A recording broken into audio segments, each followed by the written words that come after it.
Okay, let's just do it. All right, what's up, guys? It's been a long time waiting. Commentator's Curse. We artificially designate this as season 3 because it's been a long ass time. Crimson Blur, how are you doing? I am fantastic, Taffakins. It has in fact been a long time. A lot has happened in both of our personal and professional lives, and Smash's life since we last talked. So I'm really excited to be back. Just so much to talk about. So much to talk about, right? Well, I mean, I don't even know where to begin because, we're at the point where I'm kind of wondering, like, is stuff from 2 months ago relevant? Like, how far do we go back? Do we go back to Evo? But, even before we start this, like, it's both our birthdays this week. Yours on the 11th, I'm on the 12th. Today is the Yeah. 13th.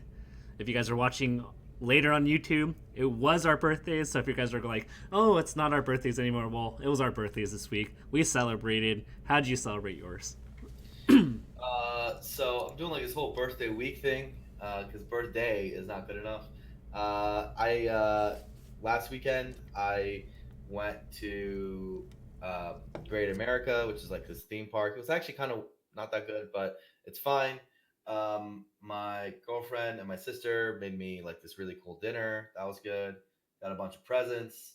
And then this upcoming weekend, I'm going to SoCal to be with my family. Um, I did a whole bunch of stuff. Been playing a lot of video games, which I really enjoy. So that was also part of it. I played hooky on work on one day, and I just played a bunch of video games. So that's how I like to spend my time. How about you? How about you? Well, I went to a restaurant called Bestia in downtown LA. It was a really good Italian place. Mm. I kind of envy you because like I feel like every like Nintendo Direct and like every show, every time I'm like, oh my gosh, that's like a really cool looking game. I'm like watching Spider-Man streams. I'm just like, I just don't have time to play it. So like, I wish like I could just spend like a whole like 2 months like catching up to everything that I missed out on that everybody's experiencing. Well, the key is Tafo is to do less work, and so just make sure to do that, and you'll be fine. Let Nick Allen's clutches, free yourself from them, and then maybe you'll be better off. Maybe. Now Yeah, you can tell me all the little secrets later, because your yeah, former boss is now my current boss. yeah. Isn't that weird? It, But again, I'd like to reiterate that I never really have a boss. In fact, I was more of his boss. We had an agreement. That's all it was. okay, so he actually didn't do much like for you. You didn't have to report to him. Yeah, that's the way I prefer to put it. Anywho, that's awesome. And in terms of our personal lives, I don't think we had a show since you've been married. You're a married man now. Yeah, I am a married man. Here's the ring. You came to my wedding. It's probably one of the few like I'm trying to like list off and think of like smash weddings. Scar's wedding had a bunch of smashers. There was Mm-hmm. Zoo's wedding, Blade Wise, and there's probably some like smaller ones here and there. But it was really cool to see like all the smashers come together in like a non-smash setting. Yeah, it was a lot of fun. We all kind of went hard. It was definitely a really good wedding. So, happy for you. Then I think you went to Hawaii, and at the same time, I went on a vacation. So, think for Hawaii for your honeymoon, and I went to like I traveled all around. I went to like Morocco and Portugal and Spain and all that. So I had a great time. So we're well rested. Let's say Yeah, that. we're ready to rock. And I'm just curious because like I was as being the groom of the wedding, like I'm busy doing all the groom stuff, taking pictures, so I really didn't get to experience the wedding. And for you guys at home, like if you are getting married, like you literally go through like A B C D, like just like bam bam bam, and you don't really have time to like sit and really enjoy the moment. So like how was it from like the guest perspective? It was great. I mean, I kind of had to do that too because I was a groomsman, but obviously way less. But I still had a ton of fun, like just seeing everybody. It's weird because like we spend a lot of time in our like Smash corner, hanging out with the Smash people, but I try to make a decent concerted effort to hang out with like and meet new people as part of it. So I feel like your friend circle, now start becoming a little bit of mine. So it was cool. You had a really good time at my bachelor's party. I really Yeah. wish I could tell stories from it regarding the legend of the Crimson Blur that night, but I'm Imagine. afraid that us in the esports world, we probably can't share it without keeping our jobs, so we'll make What it a sub goal. stays, yeah, what stays in Tavil's bachelor party stays in Tavil's bachelor party. That's all. Because yeah, it was a lot of fun. I'll admit. And like, I think that highlights the year in terms of like that night was really trippy, and it happened. When I look at this year in melee, segueing it back to the melee, Yeah. like you tell me at the end of 2017, you transport me 9 months in the future, and you tell me all that's happened. I would say like I don't believe you. You are trolling me. Would you feel the same way? No, because I predicted half of what happened. Tafo. You really believe that Zayn? I mean, okay, so I actually did. I actually did, Tafo. You were about to bring up one of my great predictions. So no, yeah, I actually believe that. Yeah, I had it. I called it right on the but you money. really thought that Zayn would win a major? Like at the end of 2017, you would say Zayn won a major, like by like. Tafo, I literally tweeted out that I thought he'd be a top five player. But top five player is different from winning. Like Music King was a top five player and never won anything for like years.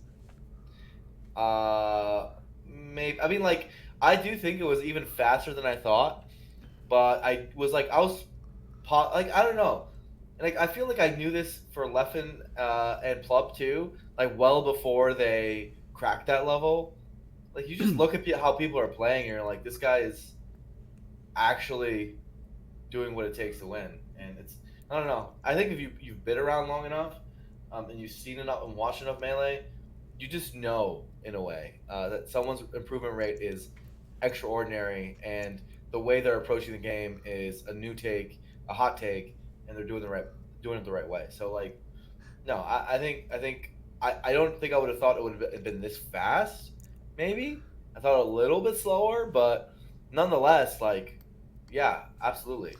Him being a tier one player is something I absolutely thought was going to happen. Yeah, I mean, I think I totally agree with you, and I think we both identified that his improvement rate was through the roof. And but I just didn't think he was gonna win a major just over like Hungry Box. And when we kind of tie more back to the end of 2017, we looked at how like dominant and consistent HBox and Armada were. Like I just didn't really. I would foresee Zayn winning over like a spacey heavy bracket. Let's say he plays like Mango and like a couple spacies to get into finals. Like he plays Mango and Leffen. I can foresee a scenario where he wins through that bracket, but it was really impressive to me that he beat Hungry Box out of all people twice. Yeah, I mean, my initial prediction was mostly that he would start having rather dominant records against, especially Mango and also Leffen, and that he'd improve against the other gods. Him winning against Hungry Box is pretty incredible, and I should say this. I, I mean, while we're giving myself credit, um, Oh my gosh. at Evo, before he went up for his Hungry Box set, me and Zayn approached me, and I have a strict policy of not giving Zayn advice because I've always thought that I don't want to taint this.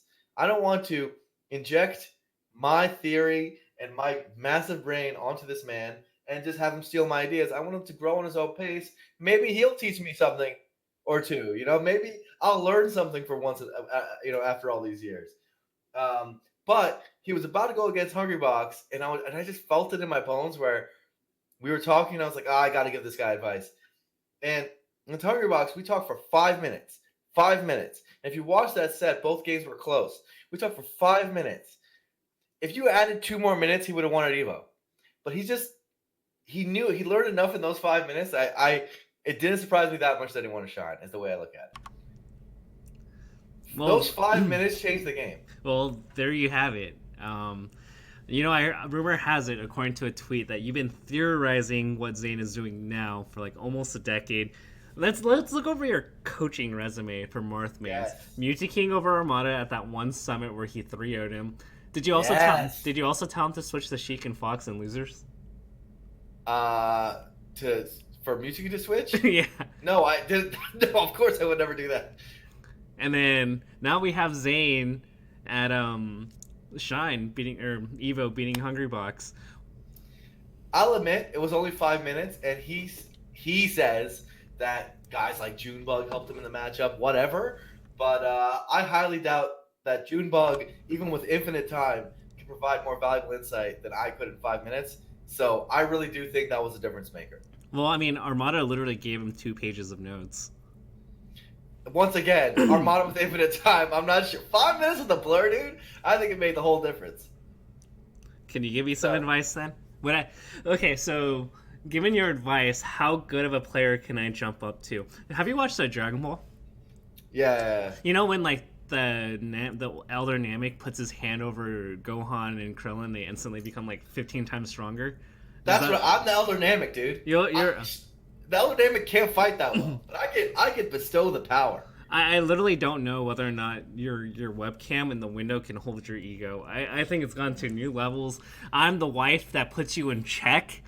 Scar puts you in check. Now that Scar works from home, and I'm in SoCal and you're in NorCal, there's no like check on you. Your ego's just gotten as strong.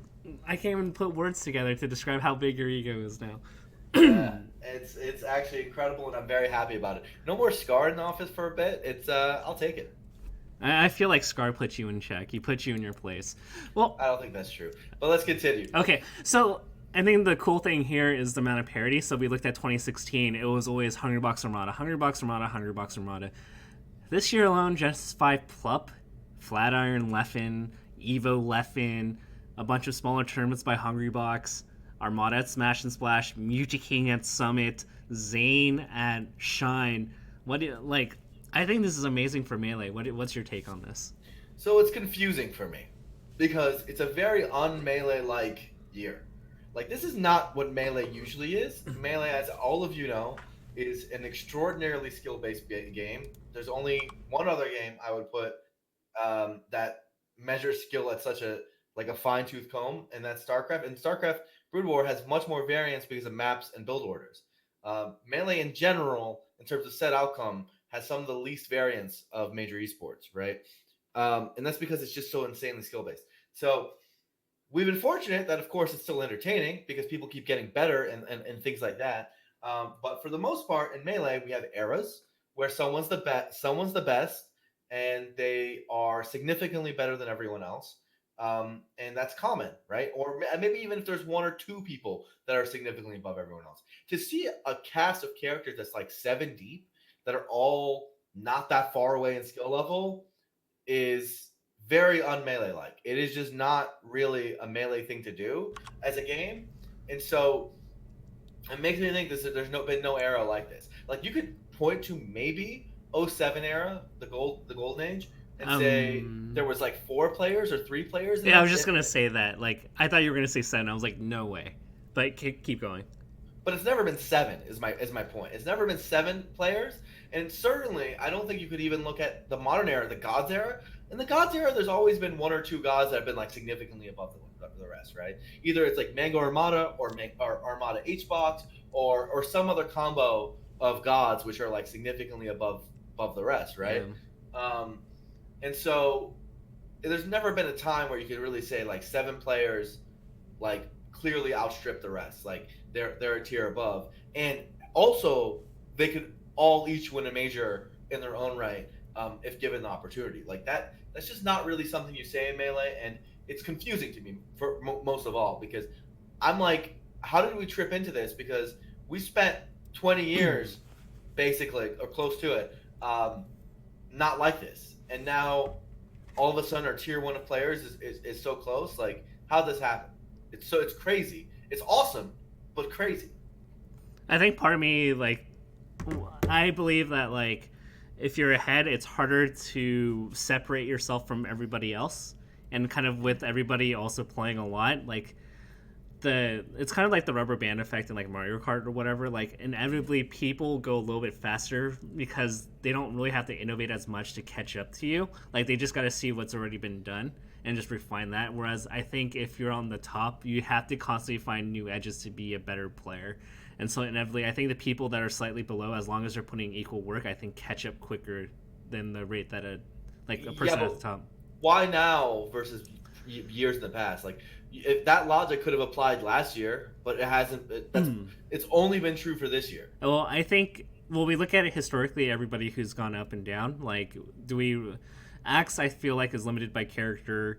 Um, S we kind of run down the list. SFAT, Kirby, Kaze, Shizwiz, Hacks, like they kind of fell off in work ethic over time. Maybe the only exceptions, like debatably SFAT, or they were limited by character, in my opinion. So, I disagree that Axe is limited by character.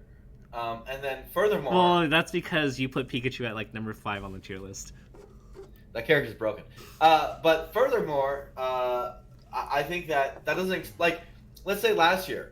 Last year there was only two guys that were clearly a cut above the rest, right? Arguably one guy, and then the other guys weren't even in the same tier. Like I think ultimately it's largely an anomaly. I don't think there's an analysis to be done about why this year is that different than others.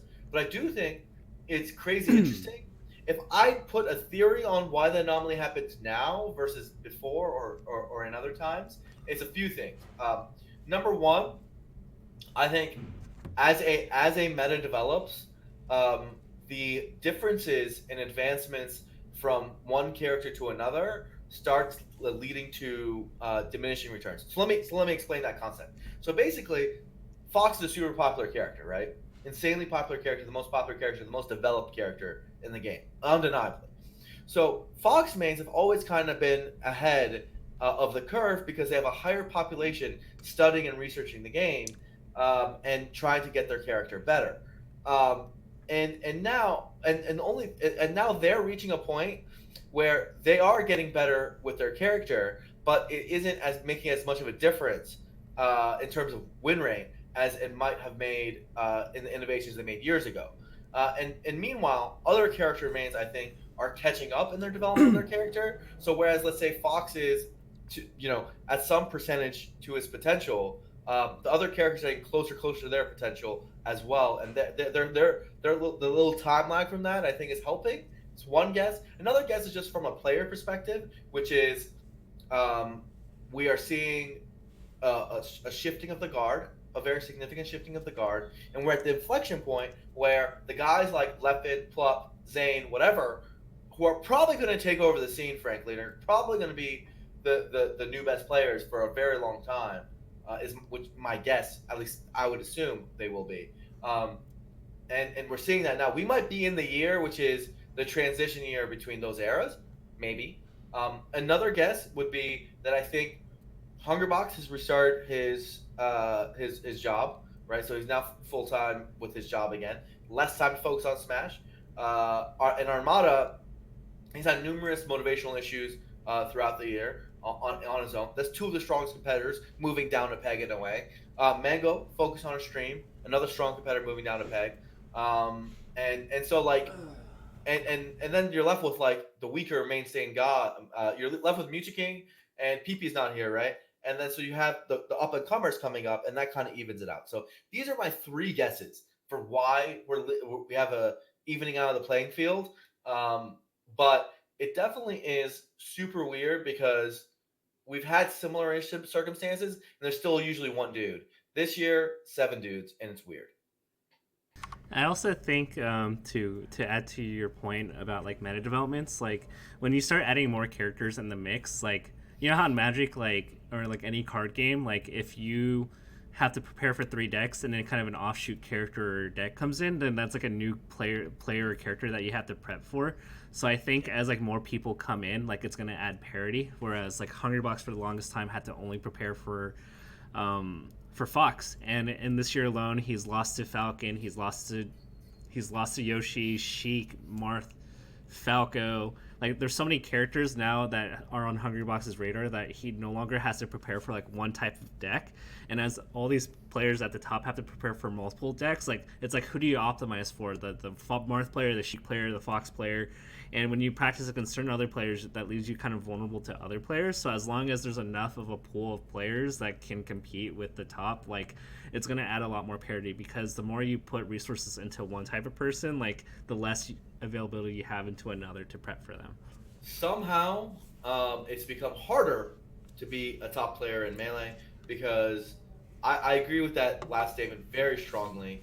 Um, I parity breeds parity, right? So when there are more people at the top, it breeds more and more people joining that top echelon because all of a sudden has to worry about four people. So now a fifth person comes in, has an easier time breaking in, especially because upsets happen, and then that compounds itself because then the four people who used to be on top have to worry about this fifth person.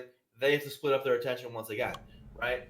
So um, definitely, I think it's getting to a point where I do think we are seeing really rapid advancement and changes, and it's super awesome to watch. And what I what I hope to see out of all this is that um, someone first of all, I'd like this era to continue for a little bit, but because it is quite enjoyable. But I'd also like to see one of the players of those seven to start making their mark and making a little bit of streak out of this.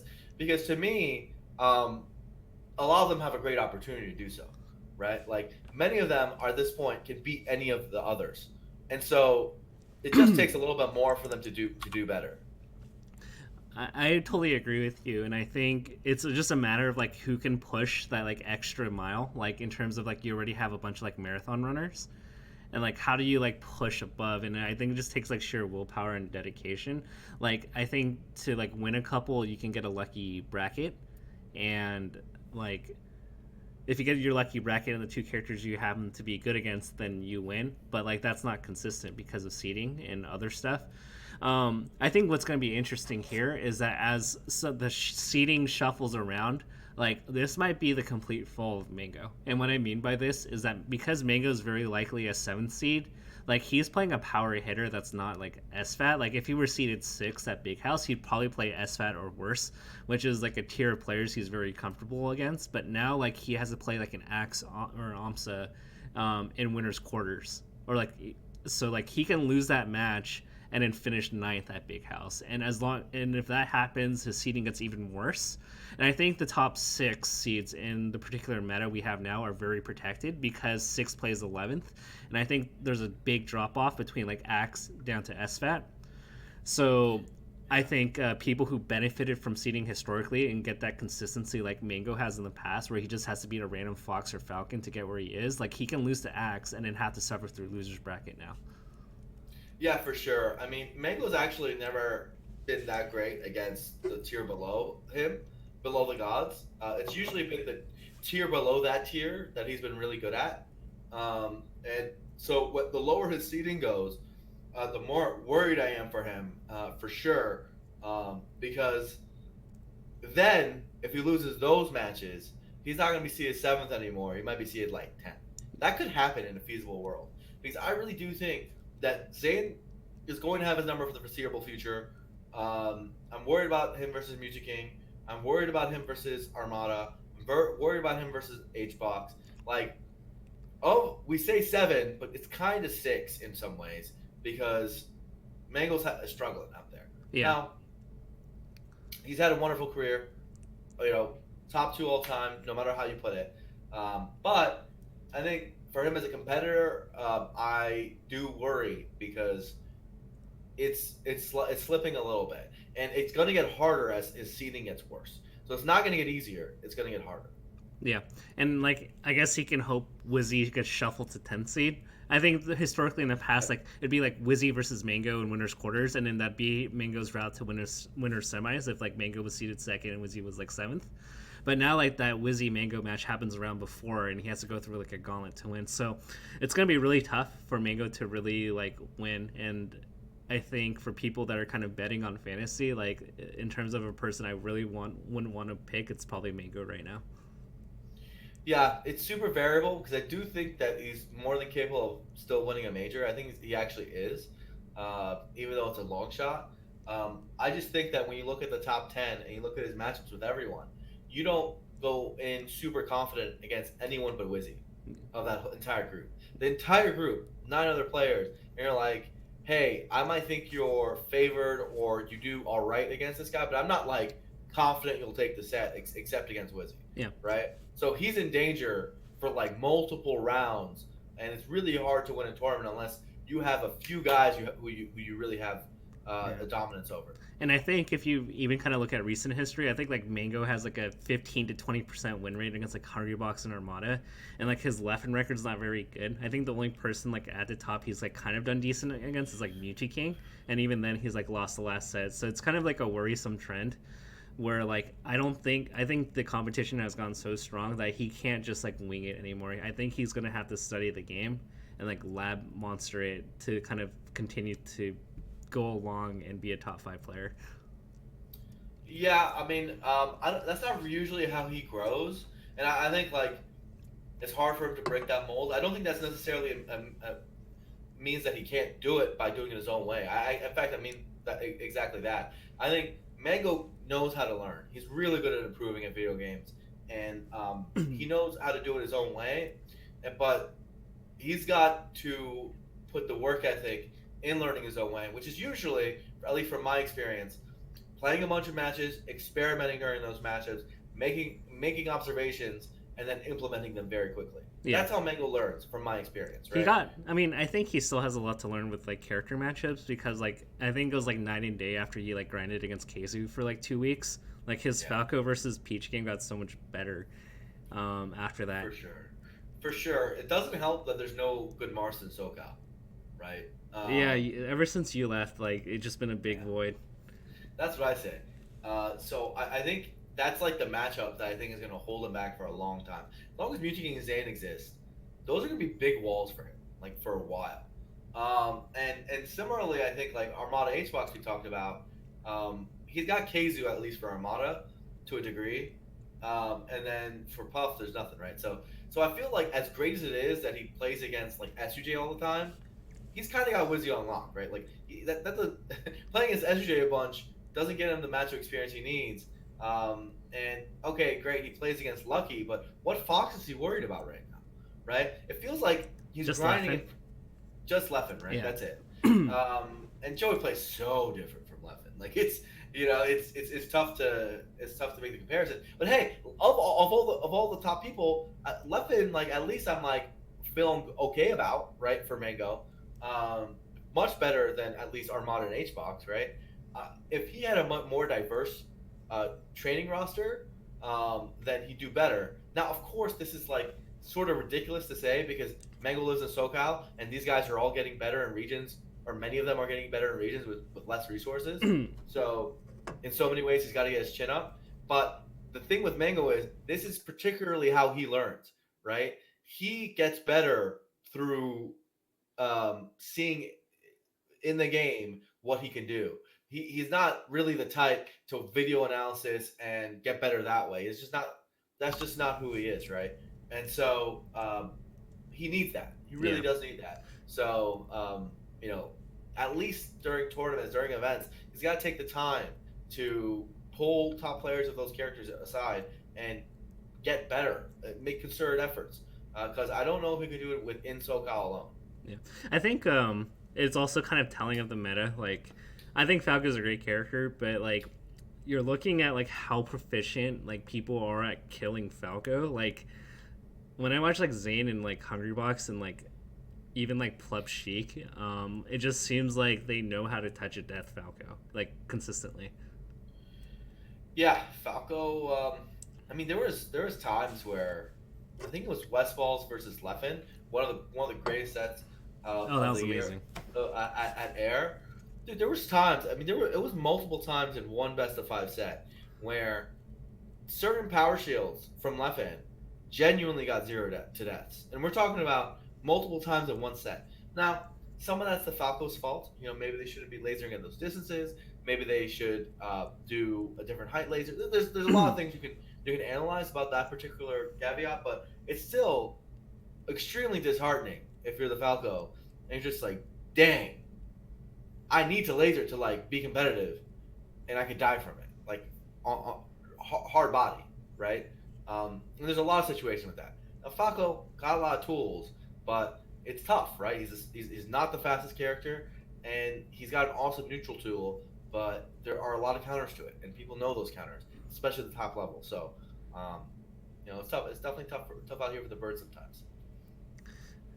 Um, like kind of like we've talked a lot about the top, but I think what's also interesting in the summer is like kind of even like if you saw the, I know people are gonna call the PGR top 50 a sham because there wasn't really much, and in terms of like results overall, it was just like not too many tournaments. But you kind of really look and you really like ask yourself like, if I were to place Chudat somewhere, like Ice somewhere, like you kind of have that notion of legacy, and then you look at the results and you look at the results of other people who are doing really well.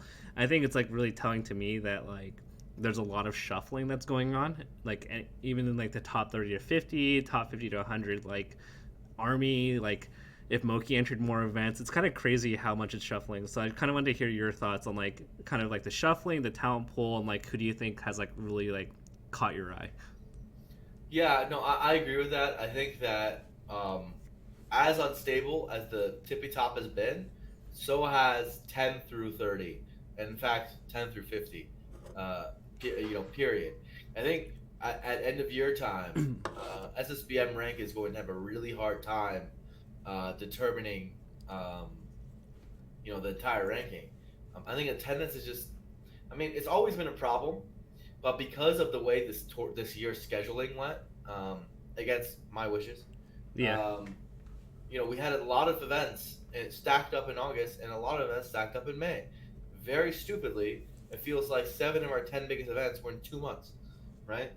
So because of that, a lot of players had to choose which of the events they had to go to, right? They were like, oh, I can only go to one or two of the August events, or I can only go to one or two of the May events. And so I think it's going to make making the rankings much harder, because everyone's got less data this year than we normally expect, because it's just the way the scheduling worked out. By the way, the stream can't hear my typing. I mute myself, so if you're getting annoyed, um, I am getting annoyed, Tafo, but continue. um, so you didn't get to answer the second part of that question. Like, Um, who do you think who's caught your eye that like a year ago was much lower on your draft ranking board? well, obviously, Army's a very obvious pick, um, for sure. Who? There was a bunch of Europeans actually at Air. I'd point out. Dady got like fifth at the biggest European tournament of all time. All time. Is that right? Was it fifth or fourth? It was something like that. That's crazy. That guy was pretty good too. The Samus. Yeah. Uh, Chat's mentioning Fiction. Fiction is no surprise. That dude was insanely good when he was playing, and him coming back, it's like, yeah, it's Fiction. I think Uh, it's I think the good thing to see about Fiction is often when we kind of see these like comebacks, like they play for a month and they don't really grind or put in the effort to really improve. They kind of hit the wall and they're like, oh, like I'm done with this game. I'm just playing for fun, and they kind of like renege their, oh, I'm gonna go all out. It's kind of cool to see Fiction actually be a lab monster right now. yeah, yeah. Fiction's crazy. Fiction has been Muta King. I believe that was at DU Fox with it like 4 years ago. That's correct. I watched that set. Um, and that was also the first tournament to ever use Smash EG. Um, so good to know. Little known Uh, fact. Little known fact. Uh, so I think those are really good picks, but I think again it's just really hard to say. Like, how good is Absent Page, for example? Like, where is he really ranked? Right? Is he ranked 25? Is he ranked 18? Is he ranked 30? I'd have a very hard time right now pinpointing it, and I do think it's because of data set. And this is the guy who probably has gone to some of the most events of anyone. So um, it's gonna be tough. Of course we have Big House coming up not so long from now. We have the roast, Beyond the Summits special event coming up. We have Smash Summit, of course. So there's a bunch. Don't park in the grass. There's a bunch more stuff left in the year. Dude, can I ask you something? So speaking of upcoming events, like I feel like there's gonna be a really funny internal conflict at the Mango, because the Mango is just gonna be this ultra degen fest, but it's also gonna give a summit slot. Yeah, I mean, so I've I've hosted bar tournaments. In fact, many would credit me for inventing bar tournaments.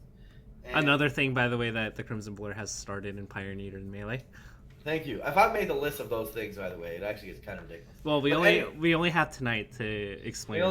we only have so much time. But anyway, regardless of that, I think it's really hard to host a bar tournament and to host it right. And I think for me at least as a viewer and someone who enjoys Smash, I don't like when they go fully in that direction, um, for like a multitude of reasons. I haven't gone to the Mango. I don't really want to talk and speak of that particular event because I wasn't there, and so I'm not trying to evaluate them. But more speaking about bar tournaments and alcohol events in general. And so it's really hard to make that fine balance. Because what you really want as an organizer, at least what I really want, is for players to drink after they're eliminated. Because realistically, when players are just sucking, it's like not entertaining for the viewers. It's not entertaining for the other spectators, and it's kind of lame, The right? Mako was pretty entertaining. The drunk commentary and I mean, sure, if you think so. Um, but I thought like the way Air, for example, was more tasteful. Everyone did alcohol, but it wasn't just super sloppy, and there's something there. Now I do think that like casual commentary and things like that can be done well. I would look at a certain series, Kings of Cali, for how alcohol can be done well at events. Watch those VODs maybe. like Um, honestly, do you feel like people who've already qualified for the summit should be banned from this tournament because like they don't really have to play for much? no, Tafo, that was actually I want to burn my ears after you said that. That was one of the dumbest things I've ever heard in my Well, life. because like they're not gonna give a crap and they're gonna ruin seedings. You're telling me you shouldn't give it crap because of a summit spot? You should give it crap because it's melee. You should give it crap because of pride. What is this nonsense? The summit spot slot. Look, let's not overemphasize that storyline. The Mango is its own event, Yeah. right? It's its own event. It is an event to win, just like any other event. The summit spot, nice perk. But personally, also, I don't hype that stuff up that much. Whoever gets in gets in, right? Like it's kind of cool. It's a Well, little side storyline. It's a side storyline, but ultimately it's about who wins the Mango, who wins the event itself, Yeah. right? I think there's like for me, I think my main worry, and this kind of came up with the Ninja at Shine event, where if Ninja was gonna add like $50,000 to the pot, fortunately, like our players have enough pride to like not throw the match, but like. Let's say like it goes like Mango versus Hungrybox Grand Finals, and Hungrybox kind of I'm not saying Hungrybox would do this, but like Hungrybox is thinking on the back of my mind. Well, if I lose this, I'm making $20,000. Yeah, but he wasn't, and none of them were, because that's silly. We play melee. And then but like for Summit, like you can have a similar instance where one SoCal player got in, and let's say it's like winners quarters, and then they're playing against their homie who does not have a Summit slot, and they're like, hey, like can you throw this match to me or just play a secondary, and pretend you're. Yeah, and they shouldn't do that because that's collusion. What if like somebody conveniently said I'm playing secondaries in top 16 bracket? dude, you look. There's a lot of what ifs with collusion that you could roll around. What if they said let's split the pot? What if they said, look, you could do it. Now, I think there are systematic ways to reduce it with formats like you're explaining. That some formats naturally lend themselves to collusion more than others, and that's something you got to worry about. But nonetheless, and you never want to make incentive structures where people are incentivized to lose, right? So you have a valid point there, but nonetheless, there's no like gray area for collusion. It's like don't do it, and end of the day, it's the player's responsibilities to have integrity. So, bottom line is, even when we have a tournament with a bit of a perverse incentive structure, whether it's a ninja tweet or a summit thing, we expect people to be professionals. Right. So, that to me, that's the bottom line. That doesn't mean that they can't play one tournament where they're less serious or whatever. Just they should know it's going to impact their rankings like any other tournament, right? Like it's unless explicitly stated, right? Like the Foundries. I don't think Foundries should count for anything. But I think the Mango does, right? It explicitly is saying there's a real tournament. There just happens to be alcohol there. If you can't handle that, I'm sorry. But you can drink right after you're eliminated, right? It's totally a doable thing. So for me, I think alcohol is super tricky at events. I give a lot of tips to organizers about how to handle it.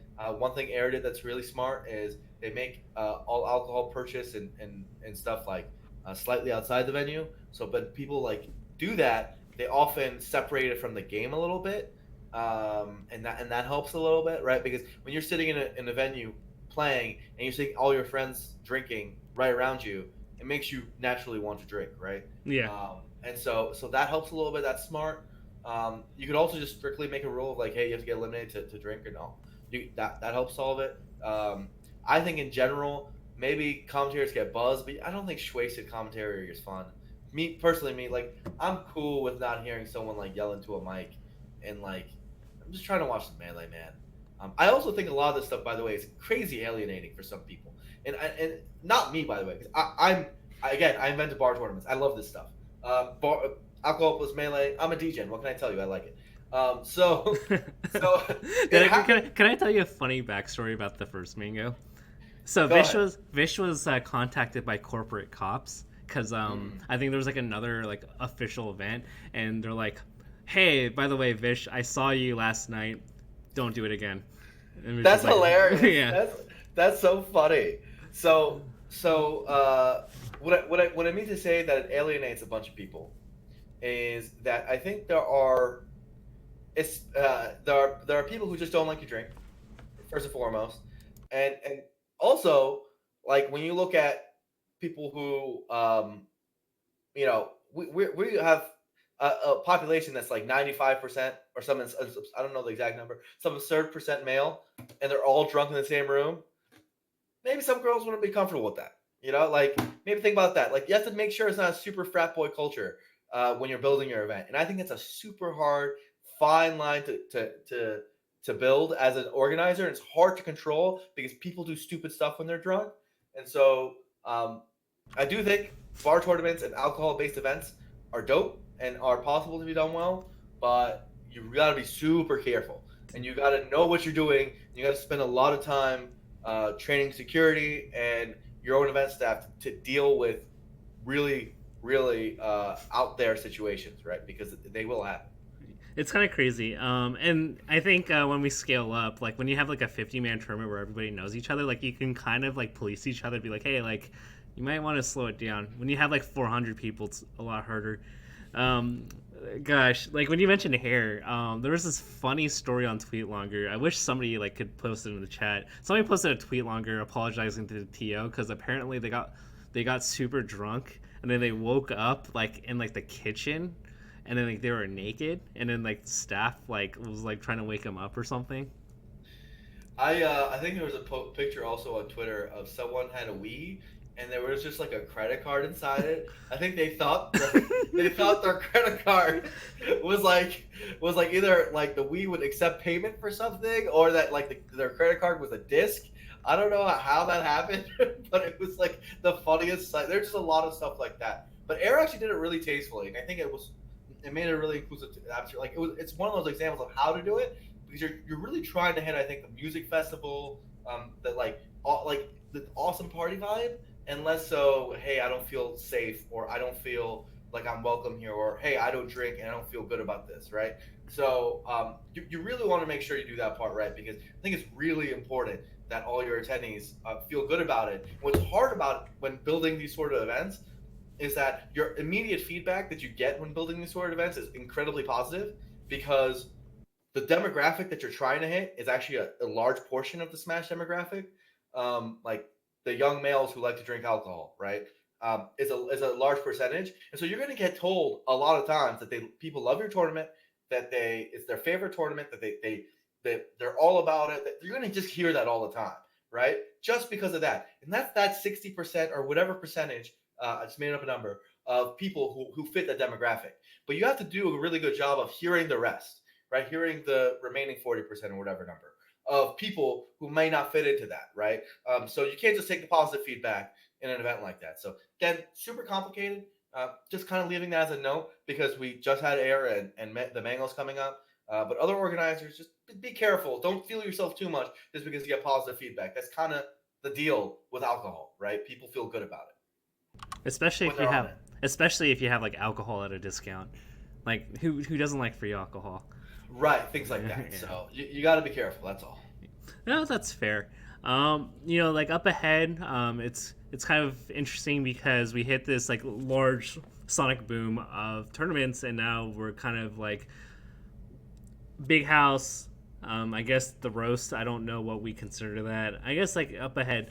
This kind of interestingly segues into some of my this or that Okay. questions for us. So, Okay. context for audience members at home, this is something we implemented in the end of season two, where we pick two things and we debate on which one we would pick.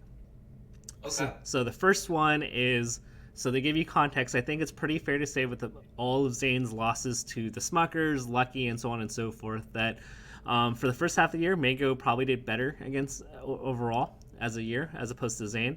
But as we go into the entire year and SSBM rank, who do you predict will be higher on the ranking, Zane or Mango? Probably Zayn. Like I think that's actually kind of obvious at this point. Like, will here make a guess? Will Mango accomplish anything for the rest of the year that will be as impressive as Zayn's Shine Run? Uh, Probably not. My guess, if I'd wager, I'd say probably not. yeah. I'd love to be proven wrong, but I'd say it's more likely than not that he won't.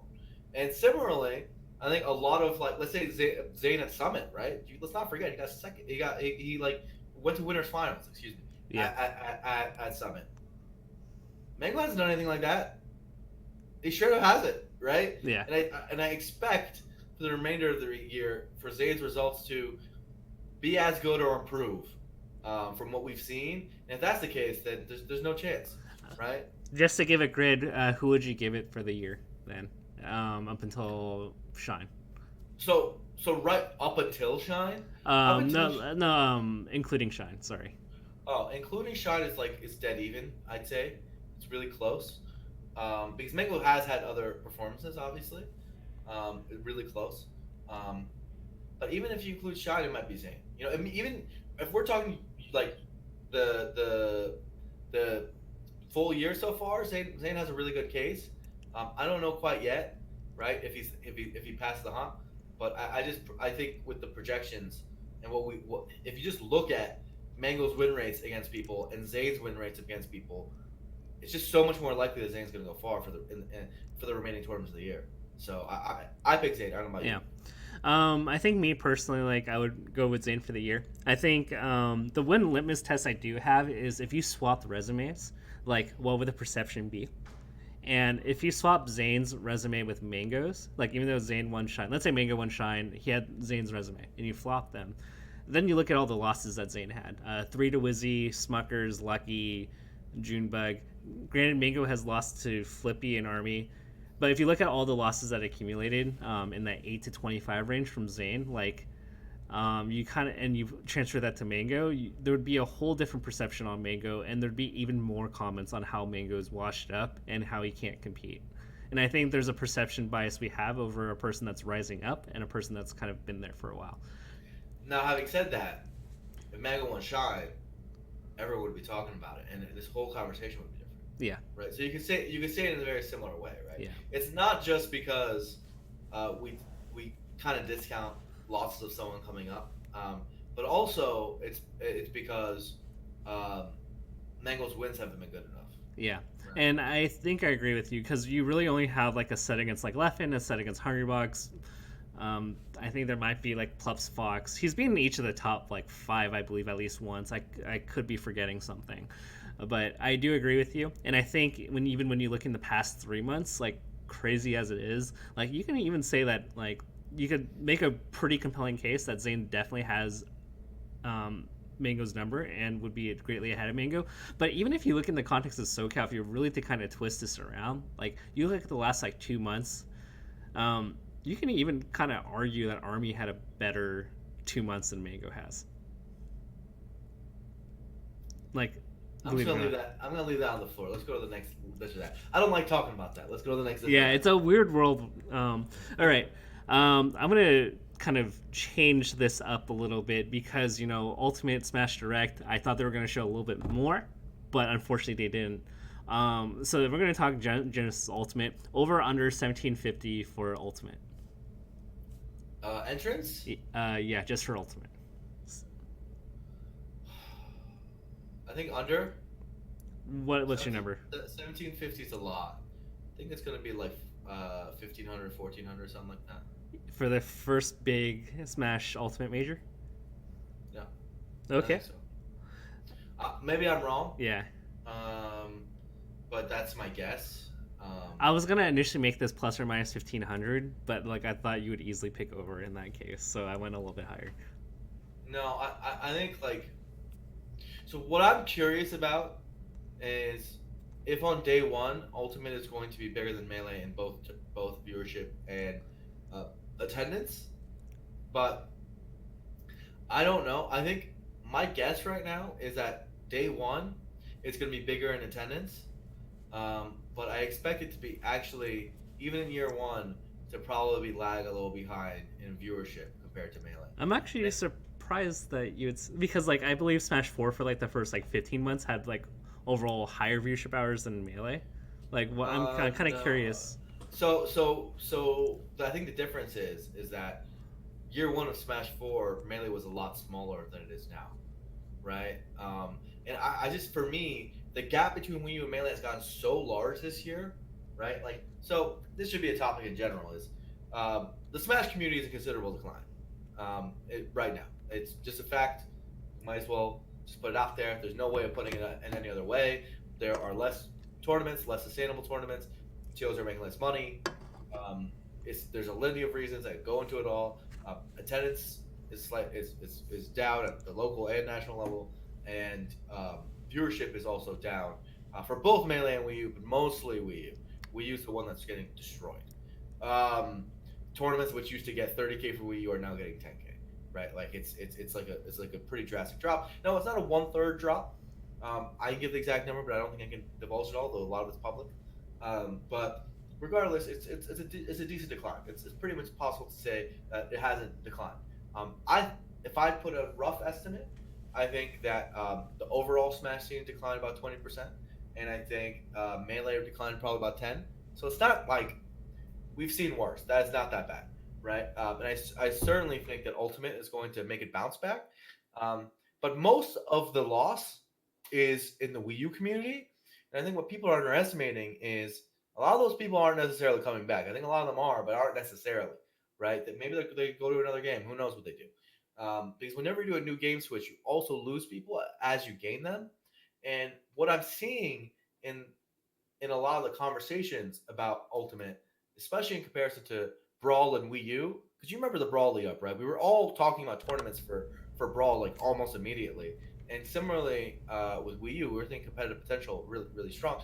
A lot of the casual fan base I see for Ultimate, um, like they're not talking about tournaments or who's going to be or any of that really. It's a hyper casual fan base, which is cool and that's awesome. But makes me wonder how many of them will actually go to Genesis, for example.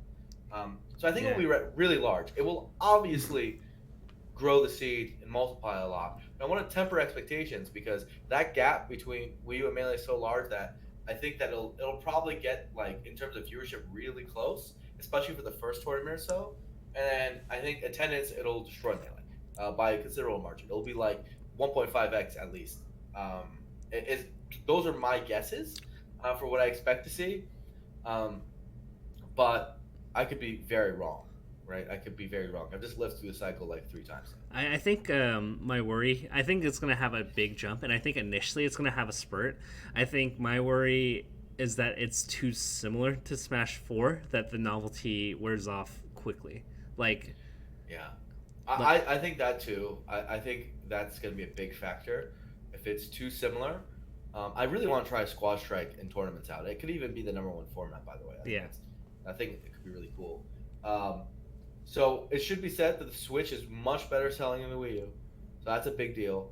A lot more people have that console, as a rule, um, and so that's gonna be something. But then again, the 3DS version for Wii U was also a big deal, right? It got a lot of people into Smash and a lot of people into that iteration. We never really talk about it, but it sold like hotcakes, right? And the 3DS is a very major system, so that's going to be a factor too. yeah. So overall, the Switch is a much better install base. I think that's going to help it, but I don't know if it takes over the hump because of how similar the Switch version looks to Wii U. So if you it will 100% revitalize that community. But I don't think it's like going to be like 100% all our problems are solved right off the bat. Yeah. And I think the hardest part will be retaining those new players in that first year because we're gonna have a very hard time at that. We've historically done very poorly at that. I think there is potential, like, so, like looking at like kind of religious movements, like this is something I researched in college, like just as like kind of a thing to see like how ideas spread. Like it's not so much like giant stadiums and you have like a speaker talk to like 50,000 people. It's like organic, like one-on-one relationships. And I think the thing that's appealing about the Switch, that I think if we train our community to like kind of like you train somebody to tell somebody else, like kind of like multi-level marketing, is that the number of like organic kind of interactions you have with the Switch and Smash, like you can play it on a plane, you can play it on your commute, like leads to a lot more like kind of interactions between a person that is in the community and a person that isn't. That if we play our cards right and somehow train people to say like this is how you bring a person to a tournament, like I think there's a lot of potential, even if it requires some work. But if we were to able to like tap the average tournament goer to be able to quote unquote evangelize to like their to a person they meet saying like, hey, like come to this local, or hey, like we actually have this cool club on school, like I think there's a lot of potential and growth if we're able to do that well. Yeah, it's all one big pyramid scheme, and we need all of you to do it. Yeah. Right? So no, I absolutely agree with you. There's a lot of people, especially in Silicon Valley, who, if you look at their companies, they don't spend any money on marketing, right? And instead what they do is they put their product forward and they let their fans do the rest, right? They let their users do the word of mouth and they let the internet kind of take over, right?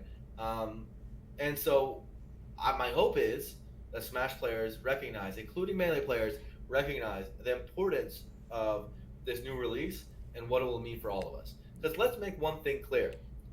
I am not sure, in fact, I'm quite certain, I know those are opposite things, but I'm quite certain that Melee as it is right now would not exist if not for the sequels, right? I think what has helped Melee's existence routinely is getting the massive bump that comes from the new game in the series, and then promptly stealing their players as we evangelize our game and tell them how awesome Melee is. Like we wouldn't have Juggle Guy if it wasn't for Brawl. And the list is very long for Brawl and Wii U. How many Melee players also got added to the scene? Like, the people do not, especially. I mean, you guys got to think, even especially if you're older. Like a 16-year-old kid, a 14-year-old kid doesn't randomly Google Super Smash Bros. Melee. It's just not something they do. They don't even know about the game. It's not like it doesn't have. I'd hope it has some sort of aura, but it doesn't have the same aura of, like, let's say, an Ocarina of Time, where like a lot of people talk about it as the greatest game of all time. Oh, by It's the way, mostly... I signed ZFG1 to CLG, by the way. All right, sick. Anyway. But instead, it's like a really hardcore community that talks about it and like really is into it. But if they don't find one of us or find something about us, and it's not really easy to do it independently, we don't really pop up on the algorithms very well. And certainly on Twitch, we pretty much just go up and then we go down, right? Like they have to somehow be someone on Twitch, like while we're up and not down, right? We're not consistently up there, like let's say a Fortnite. So it's easy to understand. Oh, this is one of the popular things to do. And some of the YouTube algorithms don't do us no favor because match bots do even worse now than they used to.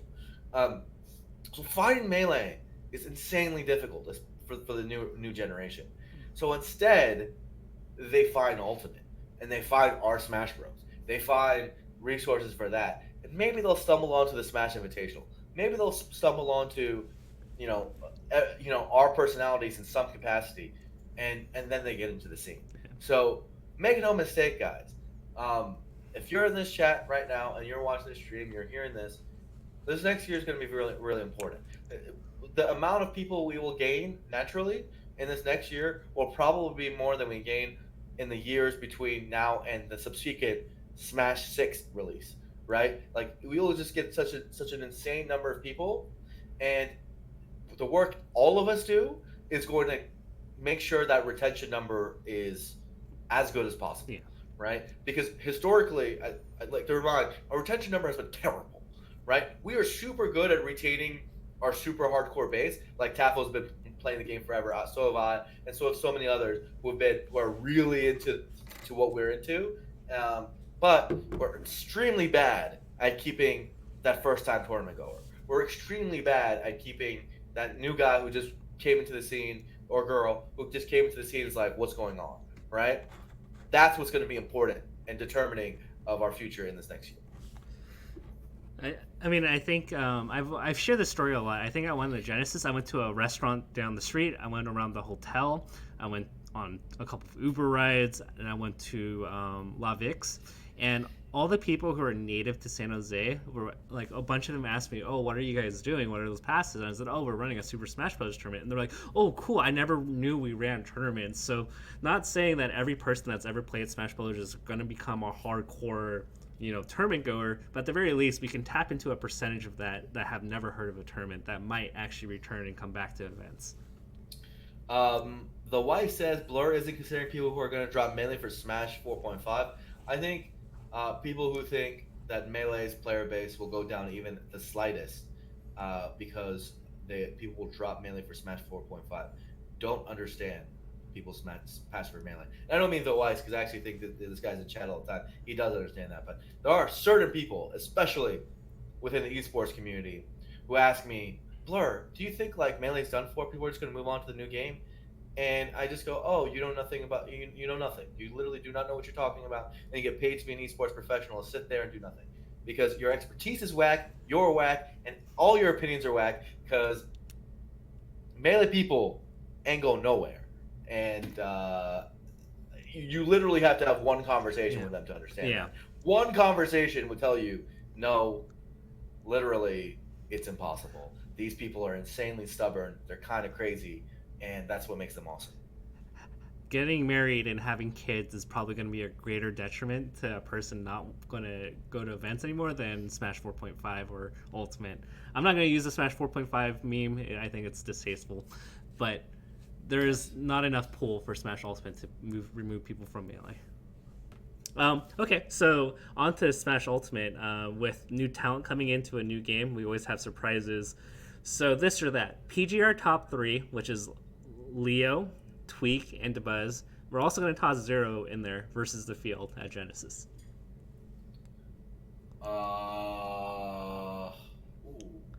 You can look up the PGR top 50 if you want. So the game will be out for a month, right? Yeah. So repeat the names. So it's PGR top 3, which includes MKLeo, Tweak, Debuzz, and we're going to also add Zero in that list. Will they win Genesis Ultimate Singles, or will somebody else, the field, win Genesis Ultimate Singles? Probably the field is my guess, because I think there's too many notable Smash 4 and Brawl type players who are left out of that list. Obviously, because Zero's first of all, Nairo's left off that, for example. A lot of people, Ally, like guys who totally can pick up the game and figure something out before anyone else. Zero is the most notable name on there, in my opinion. Leo could also figure the game out pretty quickly, but my expectation is the field is a little bit better on the odds there. Now, if you remove Zero from that list, then it becomes a no-brainer. Yeah, that's why I had to toss in Zero. Yeah. I think it's going to be tough to say. I'm actually very high on Zero. Like, if I were to give him a percentage, I think like he has like a 20% shot at winning, which, considering the player base and the number of people who are going to be playing Smash Ultimate, I think that's pretty impressive. So it's going to be interesting to see. I love seeing metas develop in new games, and it's going to be interesting to see like who kind of runs the races in the beginning and kind of how do things stagnate or equilibrium or come to an equilibrium later. Okay, so last question on this or that for this edition. We kind of went long on this. Big House, who wins? The Old Gods, which includes Mango, Mutaking, Armada, and Hungrybox, and RIP PPMD, or the new echelon of players, Zain, Plup, Leffen, and Field, to win singles. So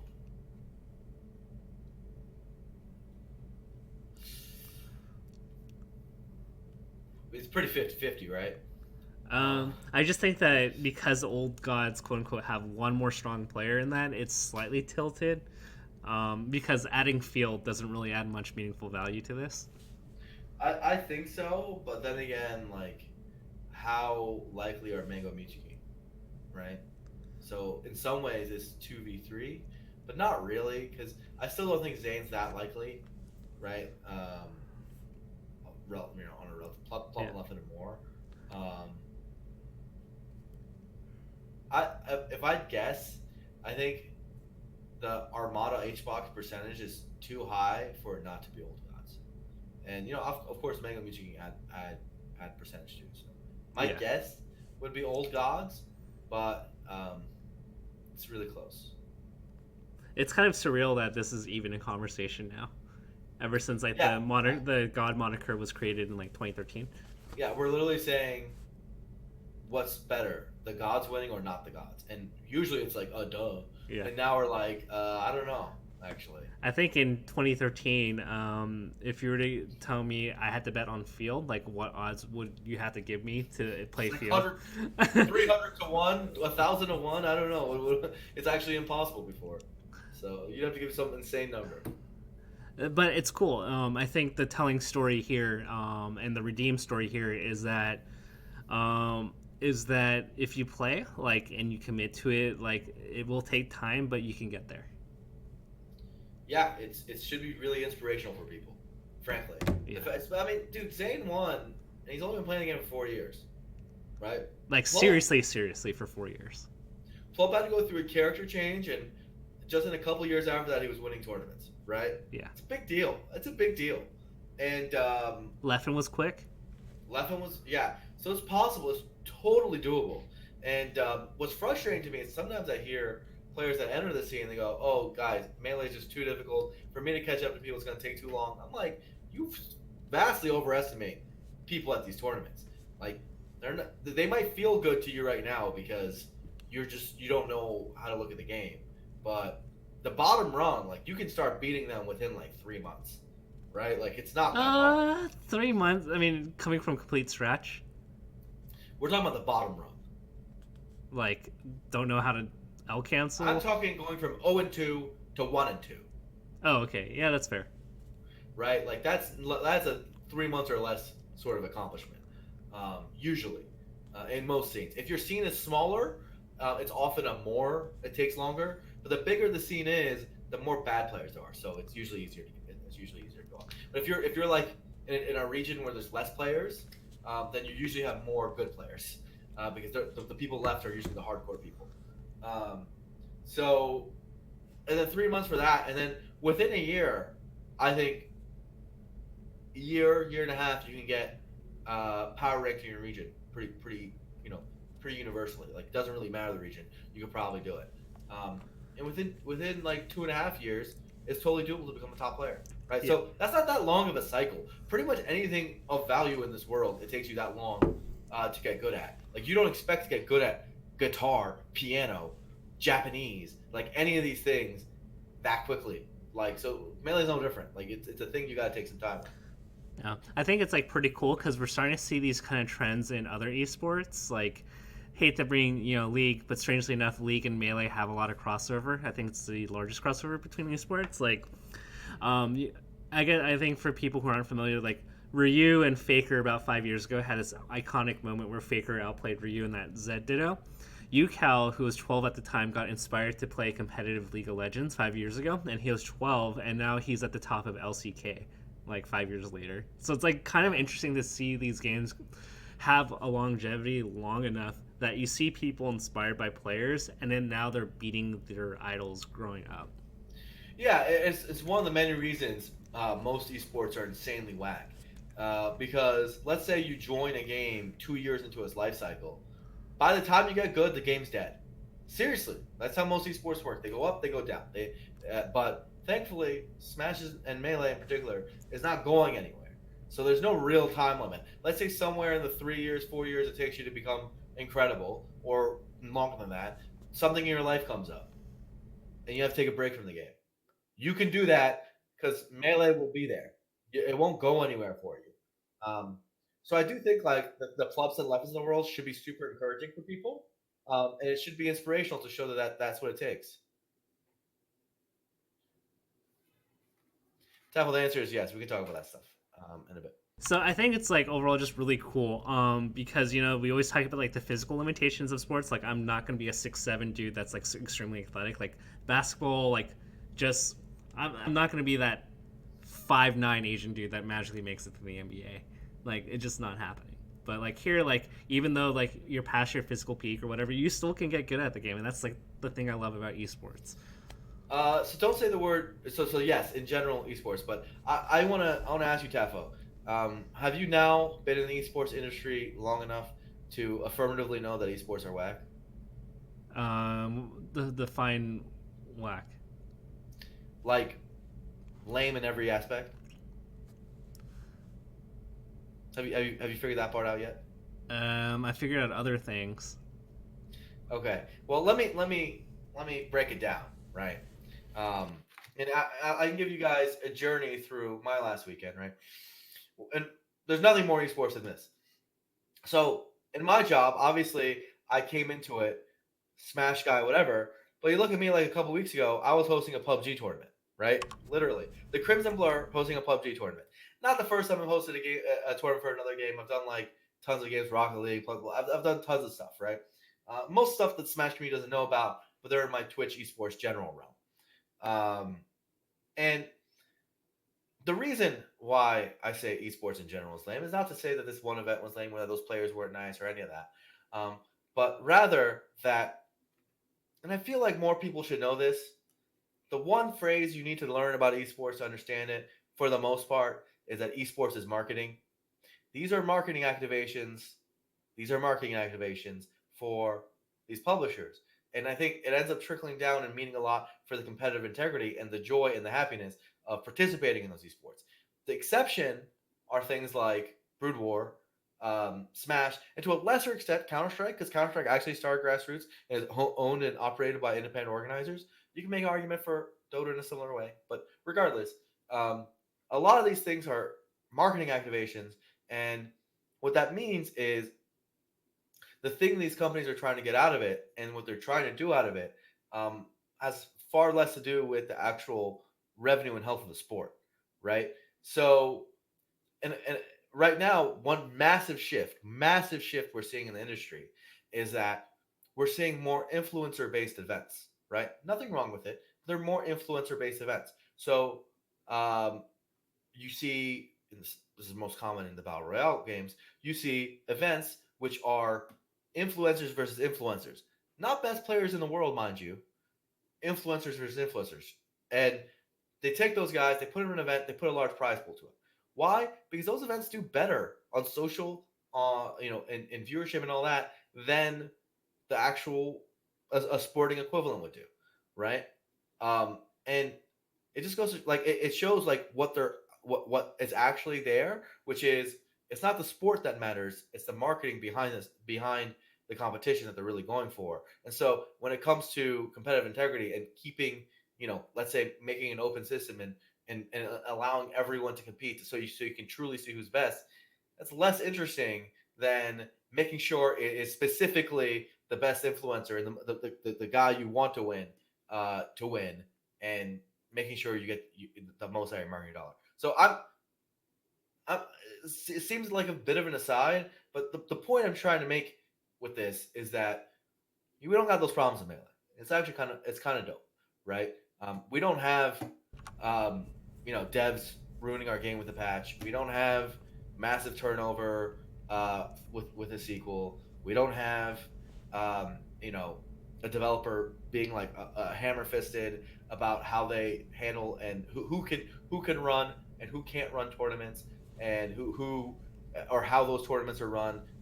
People's that the players don't feel restricted in terms of their livelihood by what they can and can't say as a result. Like there's so many benefits, and I feel like Smash people, because we see the grass is greener, don't really understand how good we got it, because I've spent a lot of time on the other side and at those events, and I'm gonna be honest, what we got's pretty good. Yeah, I think it's like kind of easy. I mean, it's always a comparison thing, right? Like it's like human nature to go and look at other things we don't have, and then like when we get something, it's always like, what do we have that's worse? And I think definitely like I fall into that trap, like of the grass is greener. It's like, why don't we have X, Y, and Z? But like we have the purity of the sport, and that's something that like if Nintendo were to come like 3 years ago, like we may not have the community as it is today if Nintendo were involved. Yeah, for sure. And so it's hard to say. I don't specifically just mean them in their case.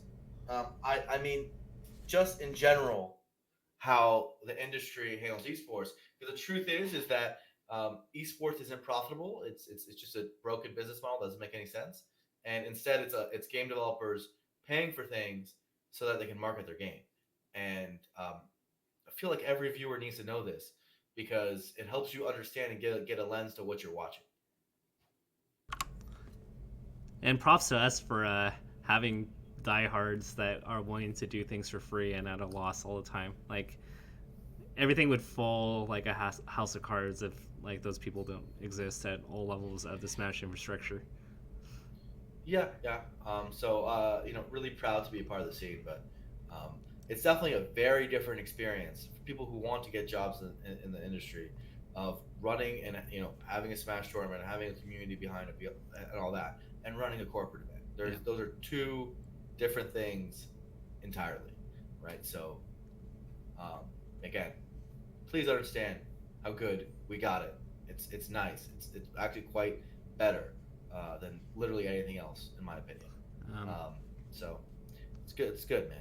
I do have to say, like one of the advantages of kind of like a structure, like maybe Overwatch League is like kind of on the other end of the spectrum, where like they find people pretty quick, but they want to keep an image. I think we're us being kind of the grassroots side of things, we kind of tend to struggle with that kind of behavior. So a good segue to talk about like code of conduct and kind of like all the stuff that's like been talked about, because there's been a lot of players who've done things that are despicable. And it's kind of hard to go like, what do we do about this as a community? So just for context, CFC came out. It's on Smashboards. Kind of like, what are your thoughts on it? And like, I just kind of want to open the discussion on that. So, as I have a lot of thoughts on it. My thoughts are super nuanced about this one. So I want to make sure I'm saying all my words properly. But basically, as you can see in the thread, um, in general, the Smash leadership um, kind of like held the hand along to make sure this thing got to this point where it looks like it's a lot of really good work and a lot of hard work that was put in and thought into this problem. um, but of course, we're all kind of like this is definitely an experiment. We want to see like where it goes, and I say an experiment in the sense that of course we want the ultimate result is that we have something better than we have now because better is good. And I think a lot is still Jerry's still out to see if their system and their solutions work, as well as we hope. But I'm optimistic about it all. A lot of things I want changed, and certainly a lot of things I would want changed before we ever fully adopt it as a universal code. Um, but I have like a tomorrow. I have a feedback meeting with them where I'm talking about it, and I'm really like voicing some of my opinions to help guide them along. But nonetheless, I do want to see uh, some of their progress and see how they work on it all independently, such that they can make the impact they're really hoping for. Because it's totally doable. I do think a lot of this stuff has been handled in other communities in the past. We just have not really had great solutions for it, and so um, I think this is something we need to do. Yeah. Right? It's just something that needs to be done. I think with my experiences now that I'm kind of on the organization side of things, um, working with Yahoo, even on Smash Rivalries, the tournament, there were a lot of legal hurdles, and there were a lot of things that I realized like coming from the other grassroots side where I'm just like, why doesn't this event just do XYZ? Like, it just seems so stupid that this event doesn't do XYZ. What I've learned, kind of being on the other side of the coin, in the corporate side, is that it's not easy to implement XYZ. Where it's, and when I'm talking about this, is like, and this is like one of the things you have to balance is like, and this is why I think the code of conduct had a very specific language, is that as we're not like necessarily a court of law, and there are kind of like things that come up, where if in an ideal world you would just want to ban the person, and that doesn't come easy. There's like a bunch of hurdles with that stuff. So if you ever wonder why a TO that would seemingly make a good decision, they're smart and they have common sense, wouldn't do the decision you think, there are usually hurdles in the reason why that's the case. Sorry about that. Was my phone. Yeah. Yeah, I think so. Now, obviously, like, so one thing that I would have preferred from the code of conduct in terms of how his opening. God damn. My sister could be. Let me turn my phone off. Just swerve her completely. There's one thing I wish that they directionally did different, because I think they like talk about like a legal defense fund and all this sort of stuff as like the way they're going to protect people, and they also kind of sidestep like legal concerns by saying, hey, it's just a threat, blah blah blah.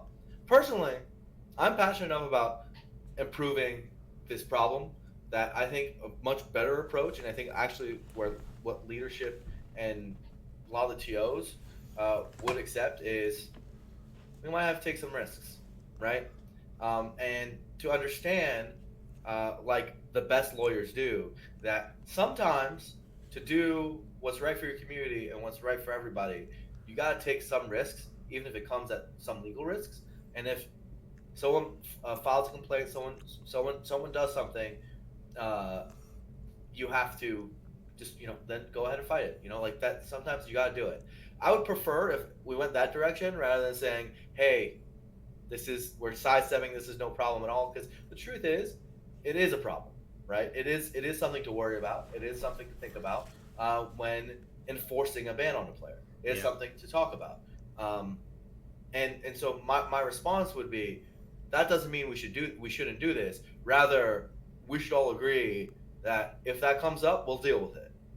And we all care about this issue enough that we'll face those consequences as they come. Because I really think that's the only proper way of framing it. Yeah, I think the issue that comes up with that though, and I thought about that, it's kind of like you're revealing to a potential perpetrator in the future, like this is how you screw over the CFC. So if you make it like openly public that this is like a potential hurdle, then a person that might be really zealous in playing Melee, even if they've done despicable things, might go like, oh, like this CFC seems to be loopholed this way. I didn't know that until I read this, so I'm going to do that against the CFC. Yeah, and again, maybe that's why they framed it that way. I prefer a policy of honesty. That's just how I operate, and I think that like ultimately it's way better to be transparent with your messaging with people than to worry about those edge cases and those things, like, right, like, and I just think sidestepping is just not true. And that's to me, and that's fair. I think I'm on the panel. I have to give credit to where it's due. I didn't really do much in terms of forming the document. I kind of have been really busy. So like in terms of fraction of work, I actually haven't done that much. I think my worry personally in the future is like, I feel like it can potentially set up positions where I have too much power. And that scares me. Yeah, so I have a literally a quite long list of feedback that I want to give. It's very clear they need checks and balances. They can't just self-appoint a panel and be out of that, and especially from the TO perspective, right? Like the TOs should be the ones who decide who is banning people from their own event. Like that should be rather obvious.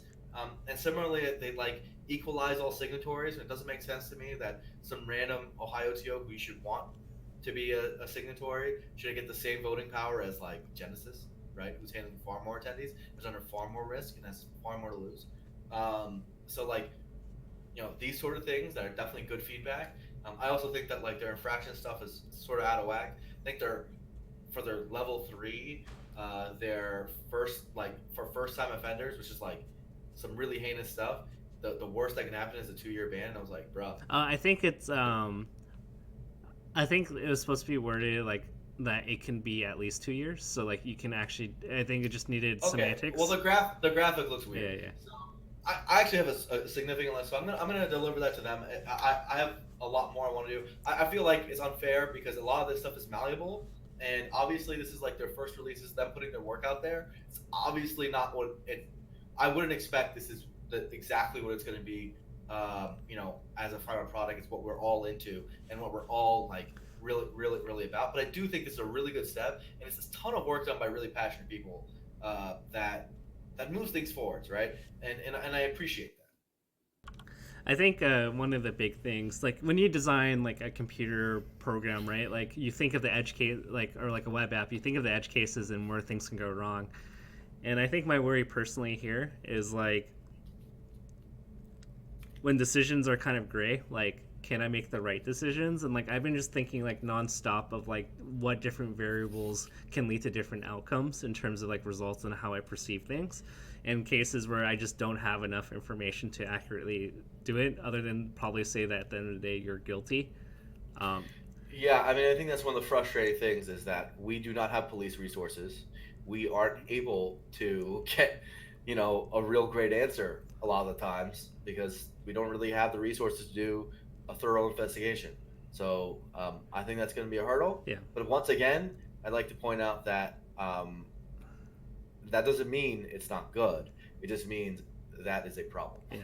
right? It's still better than where we are now, and I'll take better. Yeah, I'll take better too. But like it always will like kind of chew on me. Like granted it's just melee and we jokingly call it like a children's party game. Like it's not like I'm sentencing a person to like a lifetime in jail or like I'm executing them or something. It's melee. No, I don't like when people downplay it a bit Yeah. because especially when you talk about the realm of professional players, there's people who this is their career, right? End of the day, and also there's people who this is their public reputation. Like you Google their name, this will probably come up. Should they get banned or should they, is there a public outcry, Yeah. right? It's important. It's important to do right by justice, even if you think, oh, the stakes are low. No, it's a right. It's important to have the right sense of integrity and do right by, do as well as you can do, Yeah. right? And do as well by the community as you can do. That's all. I think the difficult, and then I think that's like the difficult part for me is like I don't want to downplay it, but like at the same time there is some like value to being a part of the melee community. And what if I'm wrong? Like what if I find out years later that the testimony that I received was actually falsified and the other party was under duress to confess a certain way, and like maybe I'm just overthinking it, but like there are many situations where I foresee, and once again, I think this is better than what we currently have, but like me as like a kind of a decision maker here, like I think it would slowly wear at my soul if I made wrong decisions. Yeah, absolutely. And I think that people with the resources that we're talking about, I don't think it's unlikely they'll get everything right. And I think it's sad, but it's unlikely. However, I think that a lot of the cases that have happened recently, and a lot of the stuff that has happened recently, now not all of them that have happened in Smash history, have been rather clear cut. And we've had a bad time at handling the clear cut cases, even still. Oh yeah, Right? Like some of them are like, nah, dog, you're gone. yeah. Right? Like they're like super obvious, and yet we've had a hard time. So for me, if that's the problem set we're looking at, we're in good shape. If we have a larger number that's on the ambiguous side, then you're right. I'm more worried. And I think that those things do exist, and they have existed in the past. I've had a lot of insane moral quandaries that I never thought a children's party game would ever give me, but those will come up. Nonetheless, a system and a properly made system, preferably a little bit better than what was proposed, but with some of the feedback incorporated, will be much better at handling the majority of cases, which is what I right now care about, because how the community handles each of these cases is really bad. It's literally each TO making a decision off like no real understanding of the case. Yeah. Right? We have like effectively warlords in every region going like, I heard this guy's bad. I don't really know what's going on, but all my attorneys are mad about it. He's bad. Right? Like come on, we could do better than that. Right? Yeah. Like it's just not a great way to go about it. People have to confess publicly because there's no other avenue for them. Right? They literally have no other way of talking about this, and a lot of them don't want to go to Twitter. Right? Maybe they don't want to do that. Maybe they want to solve this problem in some other way, because it is a very sensitive topic. Let's give them another avenue, right? Like all of these things are super good value adds that matter. Maybe they don't matter to the people in chat right now because they haven't had an incident. They're probably like the 85% that it doesn't affect their day to day. Sure. So, and I think that's great. I'm happy that for the majority of people, this is not something they deal with. Because that's awesome. But nonetheless, it is for the percentage for the people who really care about this issue. It is the issue. Right? And to me, it's sad to see really awesome people that I enjoyed having in the community not be as active and want to be a part of it because of this issue. And I'll give an example. This is not, this is a tweet I saw recently, and I was actually, it made me really, really sad. You remember, Whiskey Tits, Allison? Yeah. She made a tweet recently about like, effectively, like a lot of these issues are the reasons she's not going to events anymore. And I was like, I haven't seen Allison in a year. We used to hang out all the time. She's super dope. She's awesome, right? And I'm like, oh, I haven't seen her for a year. And let me tell you guys, she's the most like normal, cool video game smasher girl. Like you can watch her stream. She's like, and this is bothering her. It's an issue, right? Like this like on the real, a super cool, awesome girl. Like not. This is, not easily offended. This is the issue for her, right? And this is pretty uniform across the board. And so we have to do better, right? Yeah. And I think we could do better. So I absolutely do think we could do better. And I hope this first step in making it better continues. And I'm super happy that the infrastructure we have built over the last year or so with the community leadership has enabled this sort of change. And I hope to see more as we iterate on it. Yeah. And I think kind of like as I've been going through this journey, like I've actually like learned a lot like of like kind of like looking at these edge cases and like even like understanding the concerns of all different parties. Like I think I've learned a lot having an open mind and like listening to Nuance. So like I've been on like my own journey with this, like and it's also kind of why I like try my best to explain like there is nuance to everything, and a blanket rule doesn't always work. Like for example, like a lot of people on Twitter are saying like consider the victim's feelings and if they should decide the crime, like the length of crime. That's such a horrible idea, by the way. That's a horrible idea, and you can talk about it. I've watched as people who I thought at one point in my life were intelligent, and I regret that profoundly, make these points, by the way. I watched, like, what was it? What's their podcast? The Save Melee, whatever? With Chroma? Yeah. I watched Jackzilla say something similar, and I was just like...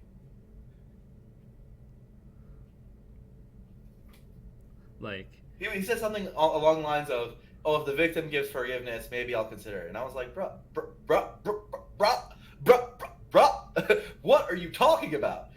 Like, it doesn't make any sense.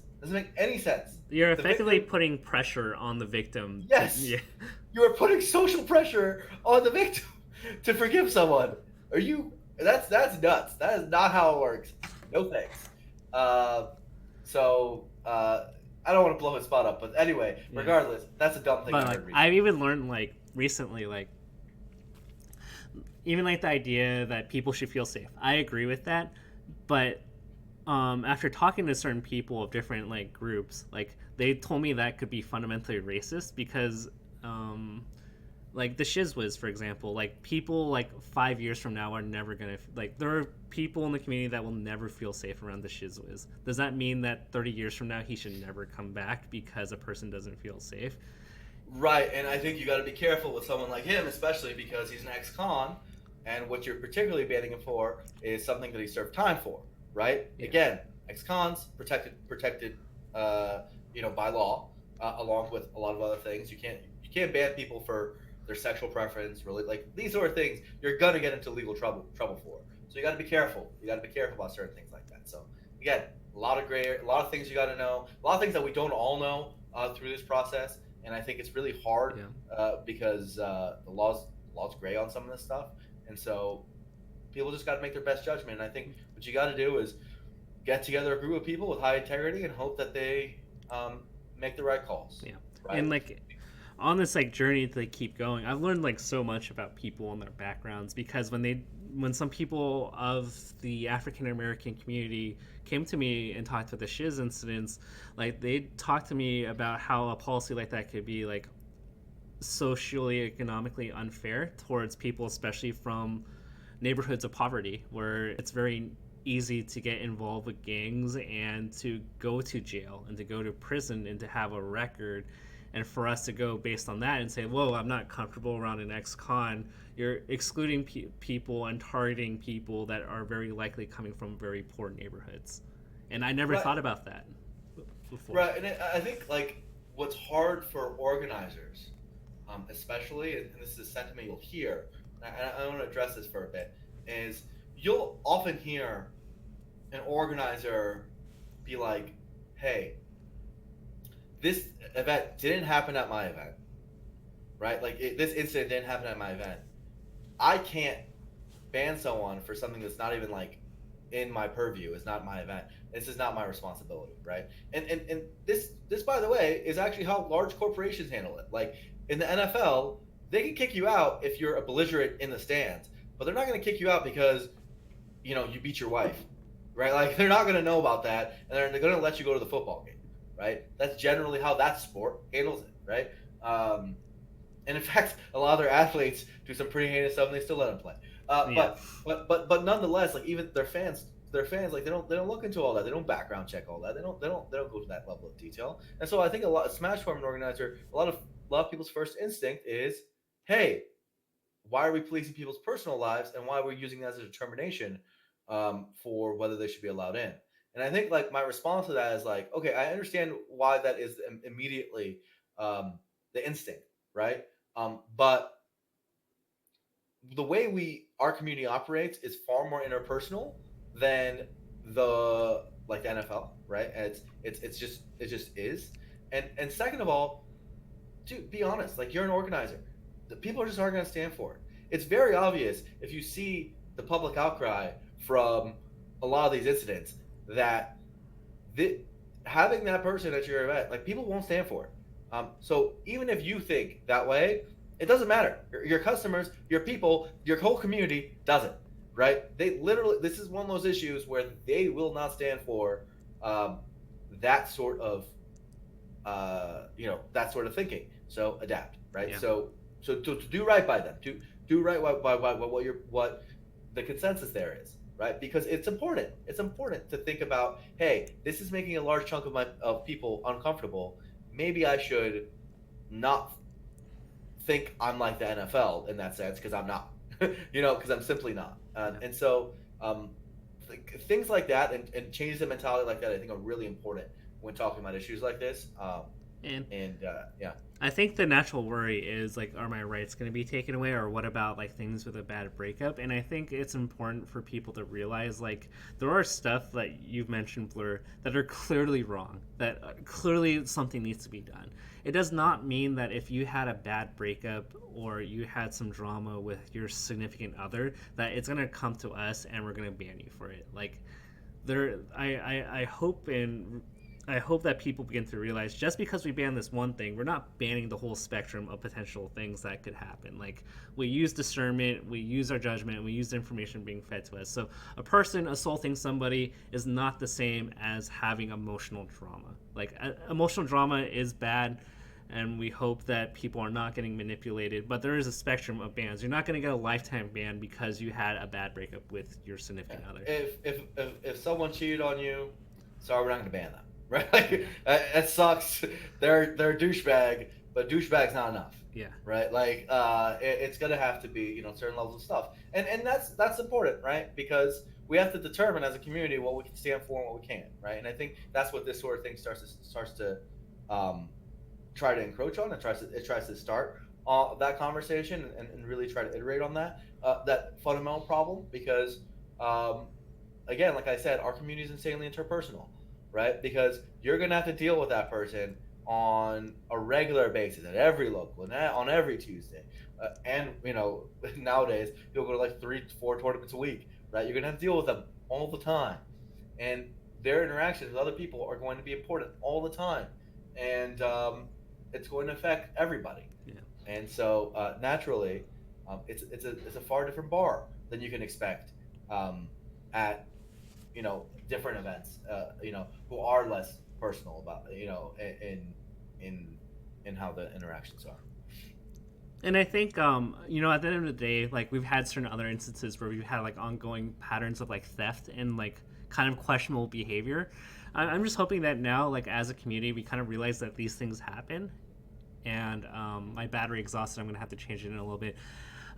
That these things do happen, and like I think it is important for us to talk and kind of like keep each other in check. Not the necessarily police, but if you notice like a smasher stealing stuff, like it just be like, yo, like let's talk to people and see if we can change that. Or if you notice like a relationship going sour, like I'm hoping that if you're close enough to that couple that you kind of help out a bit. Like I hope that it helps us not necessarily police each other per se, but like look out for each other and help each other out as much as we can. Right. At the end of the day, we're a community, and especially when things are at a level where you're at a position where you can literally solve this problem by pulling your homie aside and being like, bruh, what are you doing? Like, do that, please. Because this stuff doesn't need to escalate. Like the low level stuff, of course. Um, you know, Sometimes people need to grow, and people are being douches, and they need to learn from that, right? And one of the best things you can do is help be a good friend and be a good member of the community by stopping that, right? There's definitely been people. You just look at the community's history who have used super offensive language, and have not acted in a mature manner in their time in the community, like in earlier stages. And now they're also members of the community, and that's not a part of their vernacular. That's not how they act at all. Like it's completely different. That's just because they grew up, right? And a lot of with a large young adult population, that's going to be a factor too. So to some degree, when they say it's a village to raise a child, our community has to help raise some of these young adults through this, because they spend the end of the day, there are people too. So I care about that so much, because I think that we can help some of the problem cases and make them better before they get worse. Um, and I'm really talking about the low level stuff, because some of the heinous stuff, you really got to get it. You just got to get them out. Yeah. But in that way, make everyone's lives better, and grow as people. Because I've seen that a lot of times too, right? I've seen people who, you're like, that guy, just, I don't want to hang out with him. Turn into, oh, this is a pretty dope person. That happens a lot. I think that like add to that. I think when we look at growth and we want to like, I think a lot of part of the first part of the stream was like is Melee growing? Is it declining? Like how do we grow the numbers? I think a large part, like the documentary is cool, but I think it highlighted like a community that was awesome, and I think a lot of people who came in the community, they saw those episodes, and were like, you know what, I want to be a part of that community. They seem like good people, and granted, a lot of you people will never do the things that are like ultimately despicable, but I would hope that just as much as like I'm passionate, you're passionate about the growth of Melee and the community, that you guys at home, you guys in this chat would be like, hey, like I want this community to be cool just like how I experienced it, like, and the reasons why I was drawn to the community. I'm hoping that we can share that with more people, and the way we do that is by making sure that the people that are doing bad things are being checked, and that the cool stuff is still there. Yeah, I agree. I think it's in all of our best interest to make sure the culture and awesomeness of what makes this community great is kept, and is refined and made better over time. Because I really do think this community has so much to offer, and so much awesome impact that it could make on um, people's lives just like it has mine and yours, right? So we got to make sure that's as good as possible, and I think we can all grow. Just like people grow, communities can grow, and I don't think like this is the sort of issue that we're ever gonna solve. We're not gonna solve all evil in the world. I can't. I wish I could, but I can't wave a magic wand and stop all harassment, assault, and violent crime in the world. I'm just not capable of that. I don't think any of us are. Um, and so I don't expect that. But I do hope that we can make processes such that we can deal and mitigate against these problems as best as we can. Because the truth is our community gets bigger, we gain a larger population. Literally, statistically, it becomes more and more likely that these cases will pop up, right? And so we need to build processes for these cases. It's something that we've largely ignored for a while, and it's been a festering problem that I think that genuinely I'm really happy it's starting to get addressed. And if anything, I'd love to apologize for my time and my in my influence as a community leader that it hasn't been addressed for as long as it was, right? Because I do think that like it's pretty overdue. Yeah, absolutely. Um, so it's hard to kind of transition into out of this, but a lot of people have been asking questions. So I mean, maybe not necessarily towards code of conduct stuff, but just in general, we should live up to our fans. So let's open it up to questions. Yeah, for sure. A lot of people, I guess, like, well, we get questions in the chat. A lot of people are asking about GTX. Unfortunately, I'm not very aware of what's going on with GTX this year. Well, they're having an event. That's for sure. And apparently, according to them, it's going to be dope. So that's a thing. All right. Well, I'm trying to remember last year. They called pulp. I think. I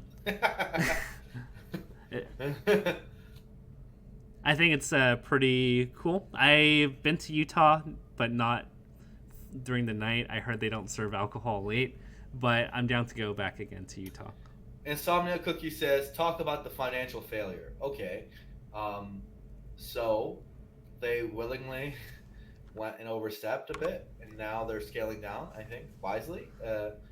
I'll admit that when they first went and said they're going to do an event in the Vivid Home Arena, I told them, I don't think, I think you're going to lose a lot of money.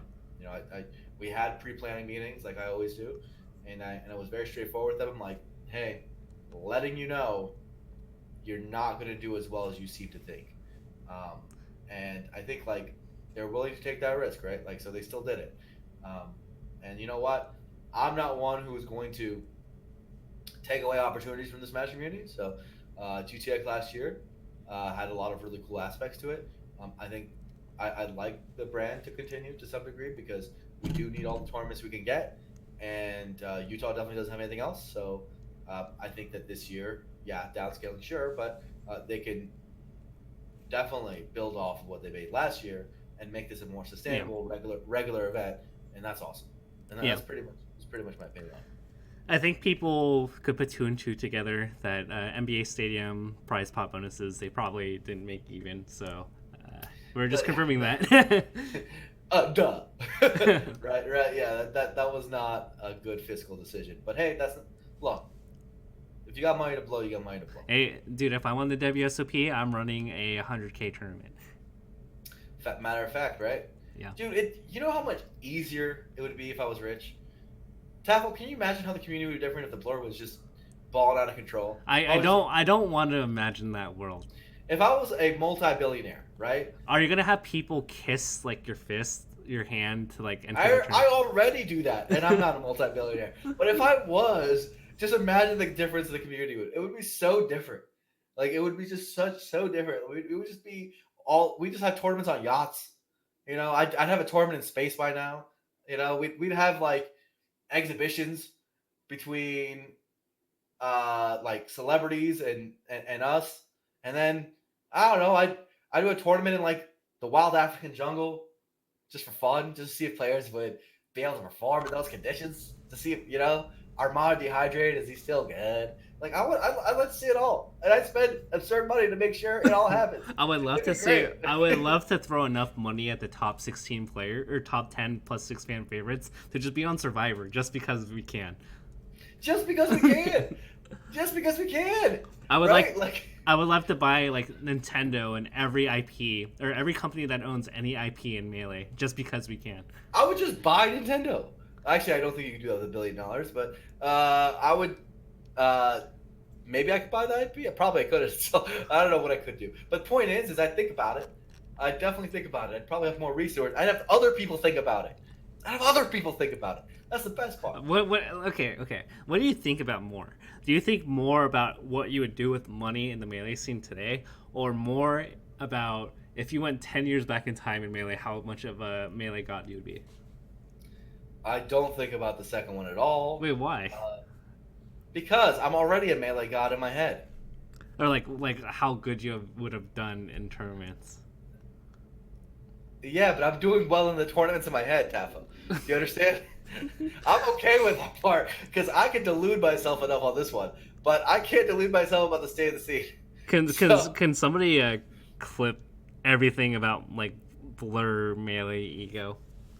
So it's somebody that has enough time to watch this and makes those highlight reel videos. We're commissioning you to do every clip of Melee Blur's ego from this episode and to make a highlight reel of that. You have my permission. You have my permission to put this on your YouTube and make it clickbait. When put back to back, I'm gonna look really, really bad. So please do not do that, dude. Well, to be fair, when people catch you on the wrong glimpses, like Vicky thought you were a giant egotistical asshole when she first met you, and then she got to know you, and then she fell in love with you. Thank you. Which yeah. I feel like is the case with a lot of people that get the wrong vibe from you initially. Yeah, and then people love me. So and then people love you, and I guess that's what you want at the end of the day. Yeah, so it works out. Let's see. Well, is Twin Galaxies gonna do more events? I hope not, dude.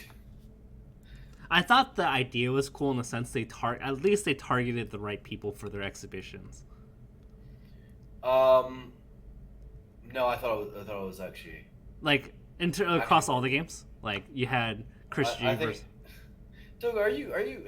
Someone needs to link in some of this H1Z1 drama. I know people don't follow that because it's like a tier 11 esports. Oh no, yeah, of course. But you guys should check out how that's going. My team is an H1Z1 Blur. Yeah, how'd that work out for y'all? We won't talk about it. Yeah, you guys get paid for that? How about that?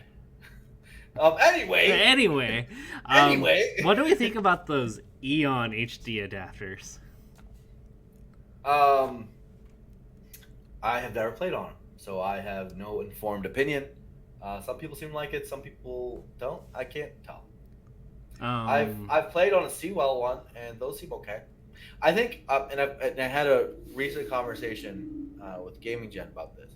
I think that there is going to be a time where we have to go to monitors, guys. Like, and I say this as the ultimate CRT guy. It's not that long away. So I know people really don't want it to happen yet. But there's going to come a time. It's not yet, and we're not planning on it yet, but it's not that many more years from now. Like, the number of Craigslist posts are decreasing. They're just, the recycling centers are destroying them. It's getting harder and harder. It's like, you guys don't see it often because organizers take care of it all, but getting that many and working is getting harder and harder.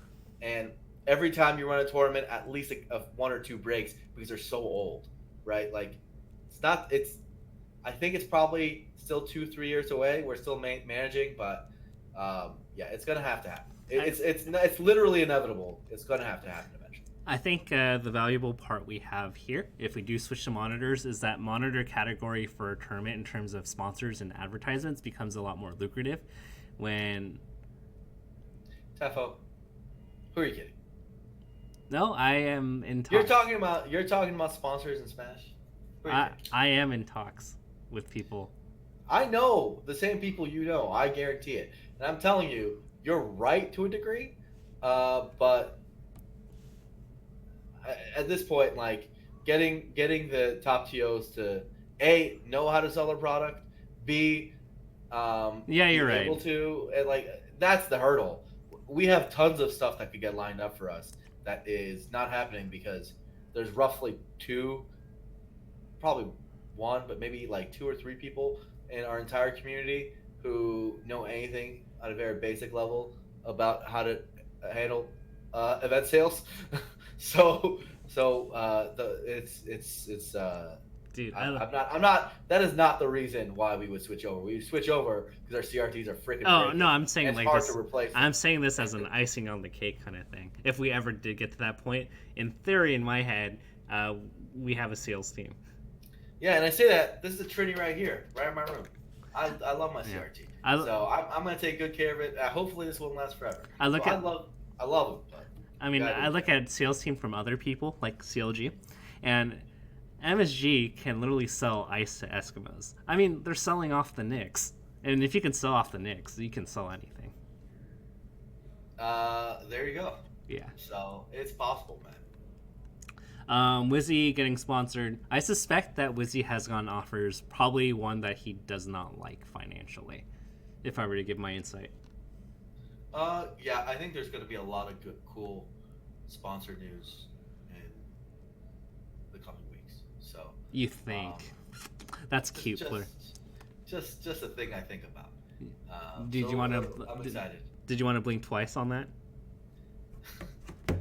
I'm just kidding, man. Yeah, but there'll be cool stuff coming. What do we think about Puff? A lot more are prevalent in top 32s and top 16s. What do I think about Puff? Oh, I want to talk about this for a bit. Okay, that's fair. Can I rant for a hot second? I Is think that the okay? people miss your rants, Blair. We need to kill the save melee meme. It needs to go. It needs to go. I've told this to Armada in person. I've told this to Levin in person, and of course, Armada, in his own Swedish ways, was like, "But Blur, it's funny." I'm like, Armada, it's not funny. It's not even true. You need to let it go. I don't like it at all. And I'm telling this to you, not only as a friend, but I'm handing this down because I can't. I'm telling you this because Melee spoke to me, and it was like, "What are you guys doing? I give you all of this, and you want to talk like I need to be saved?" Melee saves itself. The game saves itself every single day. Every single day with its quality of gameplay and its impeccable controls, its wonderful community. Armada doesn't need to go out there and save Melee by being H-Bot. How silly is that? How silly is that? Melee saves itself. Um, and what a worse time to make this meme, right? Like, it doesn't even make sense. Homie hasn't even won much, right? Like, we're talking about how there's so much parity, there's so much diversity. It's not even that big a deal. And guess what? When Xbox wins, it's also not a big deal. It doesn't mean Melee's dead. In fact, it doesn't mean that at all. When he wins, it's actually kind of super cool because someone can do it with Puff, a character that's generally not represented. It's actually badass. Like, what is wrong with people? Like, look, people go super far in their bullying and hate of Xbox. And I'd like to point out that one operative word, bullying. Yes, people do bully the man. And you can like him, you can not like him, say whatever you will. But that Puff is really good. And that Puff is awesome. And it's really cool to watch. You could not be into it, but I think you're whack for not being into it. I'm into it. I will say this, and I'll say it proudly. Evo 2016 is one of the most awesome things that I've ever seen a Smash player do on a main stage, and I thought it was great. I think some of the best sets of all time have featured HBox, and have featured a Jigglypuff player. In fact, arguably the best set of all time was Peach Puff. And I think there's the fact that community leaders and people who have voices and are allowed on the mic routinely disparage this character and disparage the general floating playstyle is a goddamn sham and needs to be eliminated as fast as possible because it's just not true and it perpetuates a nature of bullying certain members of a character and that really hurts their need and want to play the game. It shows that the people who make those criticisms often have a super unnuanced and uneducated opinion about what it takes to win with those characters. So personally, I think Marth's the dopest. But I think Jigglypuff's pretty cool. You play her and you'd realize that she's not that as easy as you make out. Sure, there are some things that are comically easy, and Res is broken, and obviously she's great, but often, and this is not always true, but often the people making these criticisms have the worst puffs or have the worst ice climbers in their case, or are just miserable with the character. And so it feels like it just comes from a super uninformed place. But when it doesn't, when if you really do think the character's too good, well, guess what? HBox is barely winning right now. Let it let it go. Let it go. I don't want people coming into our community thinking that the game needs to be saved or that HBox and Puff are some plague upon the scene, which no one loves to see win and all this crap. Which turns out to be true. A lot of people don't like to see him win, but a lot of people do also, actually, and that's cool too. And HBox does have his own contingent of fans, and that's awesome. Let those people be. Let HBox be and understand his contribution to the scene. Like, I'm just sick of it, man. I'm sick of people going after him, Puff, Icy's players. Just like appreciate it. Can't you guys appreciate the freaking gameplay? It's melee. It's freaking melee. Like, greatest game of all time. Count your blessings. Count your freaking blessings, man. Like, I don't know. I hate the meme. It literally, like, I know it's said in jest. I know people don't actually mean it seriously, and I know people who are saying it understand and know that melee isn't in danger or doesn't need to be saved or that one tournament result isn't going to make the difference. But nonetheless, those are some of the biggest Smash Twitters and Smash social media followings that we have. And they're saying it. And there's people out there who don't know the difference and don't know that Jigglypuff is actually not that bad. Yeah. And actually not the best character. And HBox isn't winning every tournament. And this whole fake storyline is not actually what's going on. Those people don't know, and I don't want that to be what they first hear about in the scene. So kill it with fire. I think the big thing to distinguish here is we're talking strictly gameplay and the hate that does happen from gameplay. Now, there are probably some reasons why you may not like HBox aside from that, from personal encounters, and you're rightly justified. But we're talking about specifically the Puff floaty kind of thing. Yeah, and that's exactly, like, again, you cannot like him as a person. Matter of fact, you cannot be his fan. He's a pro player. You don't have to be his fan. You can want whoever you want to win. You can want you can be a Leffens fan. You can be a Mango fan. You can be whoever you want. You can, fan of Armada. All that totally kosher. Matter of fact, you can even when he goes to play, you can be like, hey, really vocal about the fact that you would prefer him not to win. I don't care about any of that. What I care about is when people act like Melee's at stake. When it's a thing of like, hey, I'm not just rooting for like this one player because I prefer them or whatever, but rather I think that this is a threat to the game's existence because I think it's just literally silly. And the people who are making those jokes at the top level, like the Armadas, they don't even believe it. They really don't. Like, a lot of it's in jest. Trust me, they know Melee's fine. So, but I think a lot of the people at the lower levels who make those jokes actually, to some degree, believe it, and it's just not true.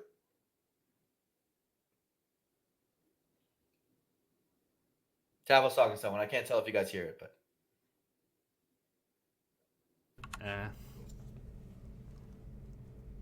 So I have about like 10 minutes in this room.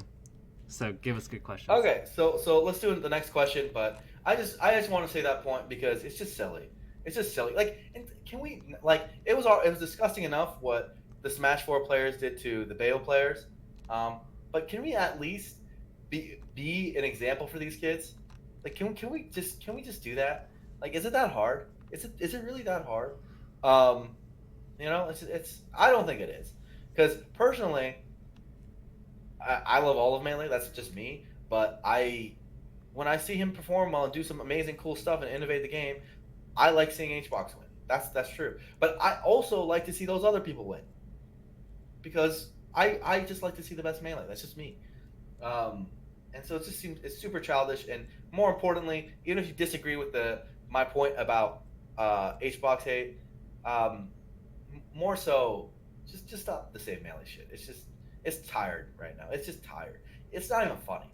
So just that part at least let go. Because if you can if you don't agree with the part about, hey, it's not cool to bully Puff IC's players, at least agree with the part that it doesn't do the good scene justice, and it's not good for outsiders to see people making jokes about how the game needs to be saved.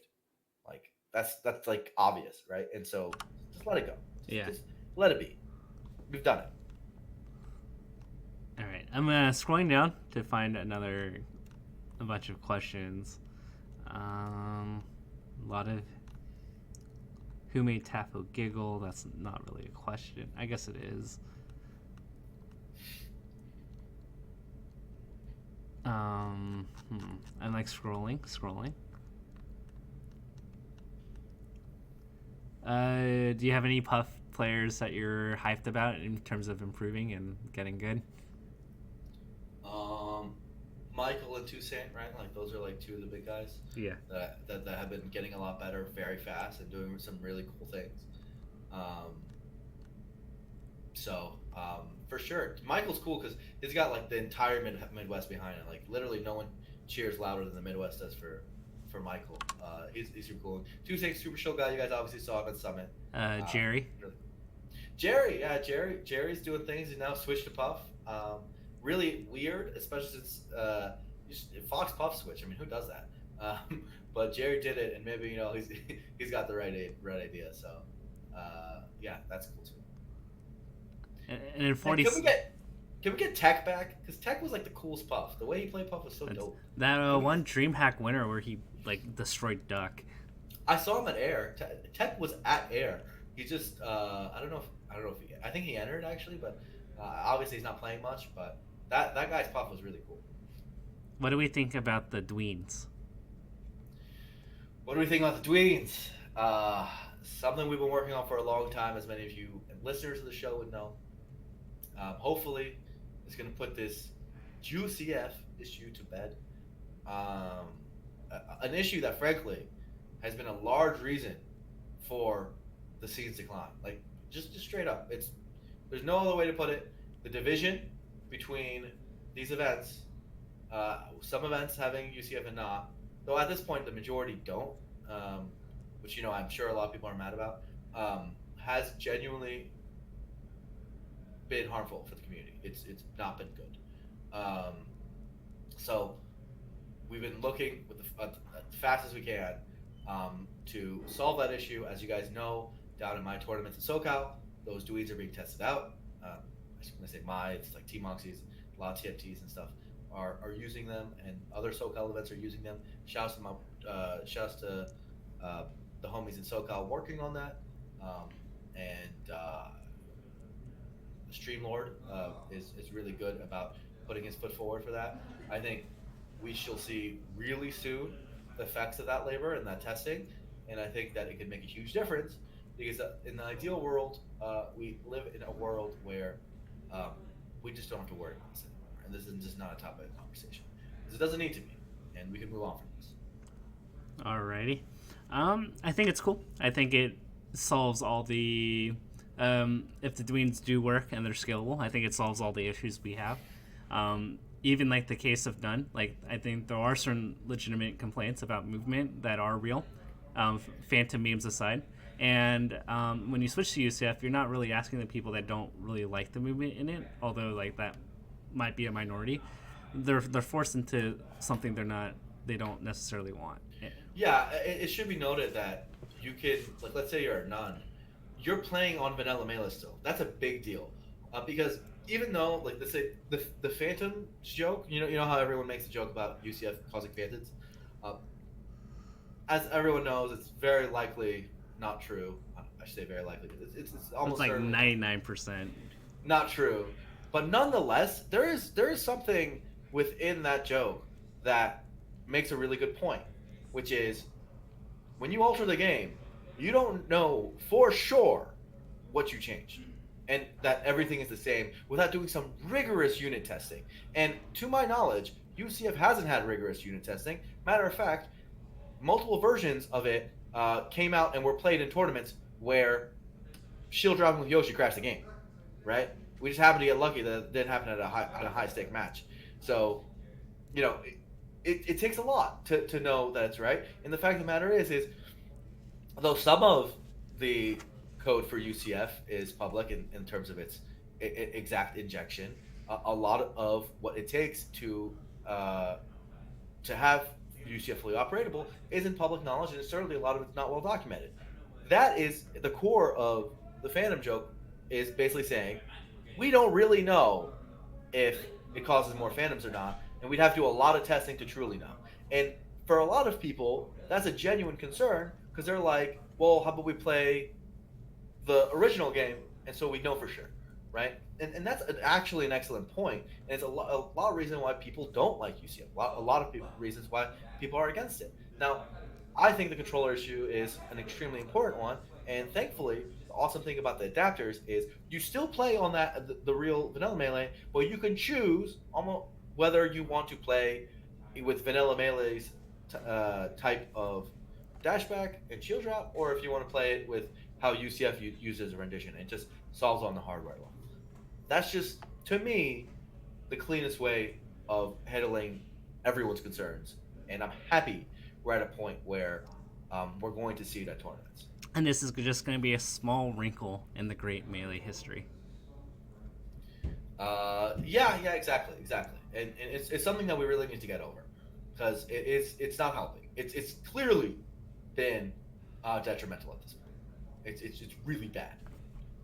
The state we're in regarding this, and I'm excited that the leadership and hardworking people in the scene have been able to solve such a hard problem because it's one of the I think one of the hardest problems we've been presented with in Smash history.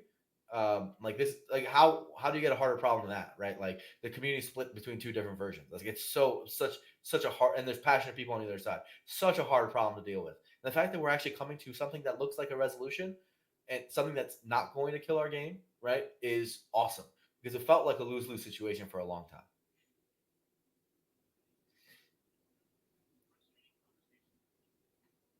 Yeah, absolutely. I'm super proud that we're coming towards a solution on this one because it could have literally killed our game.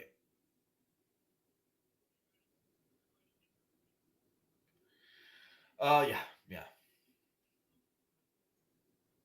Go, dude. I'm going.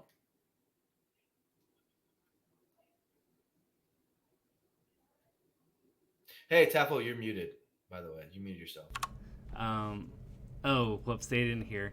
So I said to Blur, you're going to Big House.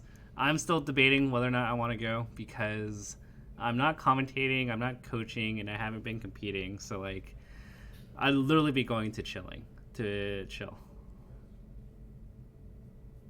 Um, And I can't use CLG's dime for this, like I did C9. yeah, you should go. It'll be fun. I'm definitely going to Genesis and TwitchCon. You go to TwitchCon? Yeah, I'm going to TwitchCon. Cool. Gotta find more streamers to sign, yo. Uh, People uh, keep talking about like there's a person in my closet. No one's in my closet, guys. That's just a coat. that actually looks like a person ghost. It's actually pretty creepy. I see. Well, alrighty. We should do this more sometime. I'd love to do this more with you. Yeah, there's always just so much to talk about. I hope people enjoyed the show. Um, You know, yeah. I had a good time with you, Blur. Thank you, Tafo. I always have a good time too. Go to Big House. Get Tafo to Big House. Everybody. Like, Should I do a stream goal on that? yeah, why not? It'll make you stream more, and that's kind of fun. So why Yeah. not? Alrighty. Well, cool. And that ends season 3, episode 1 of Commentator's Curse. Thank you guys.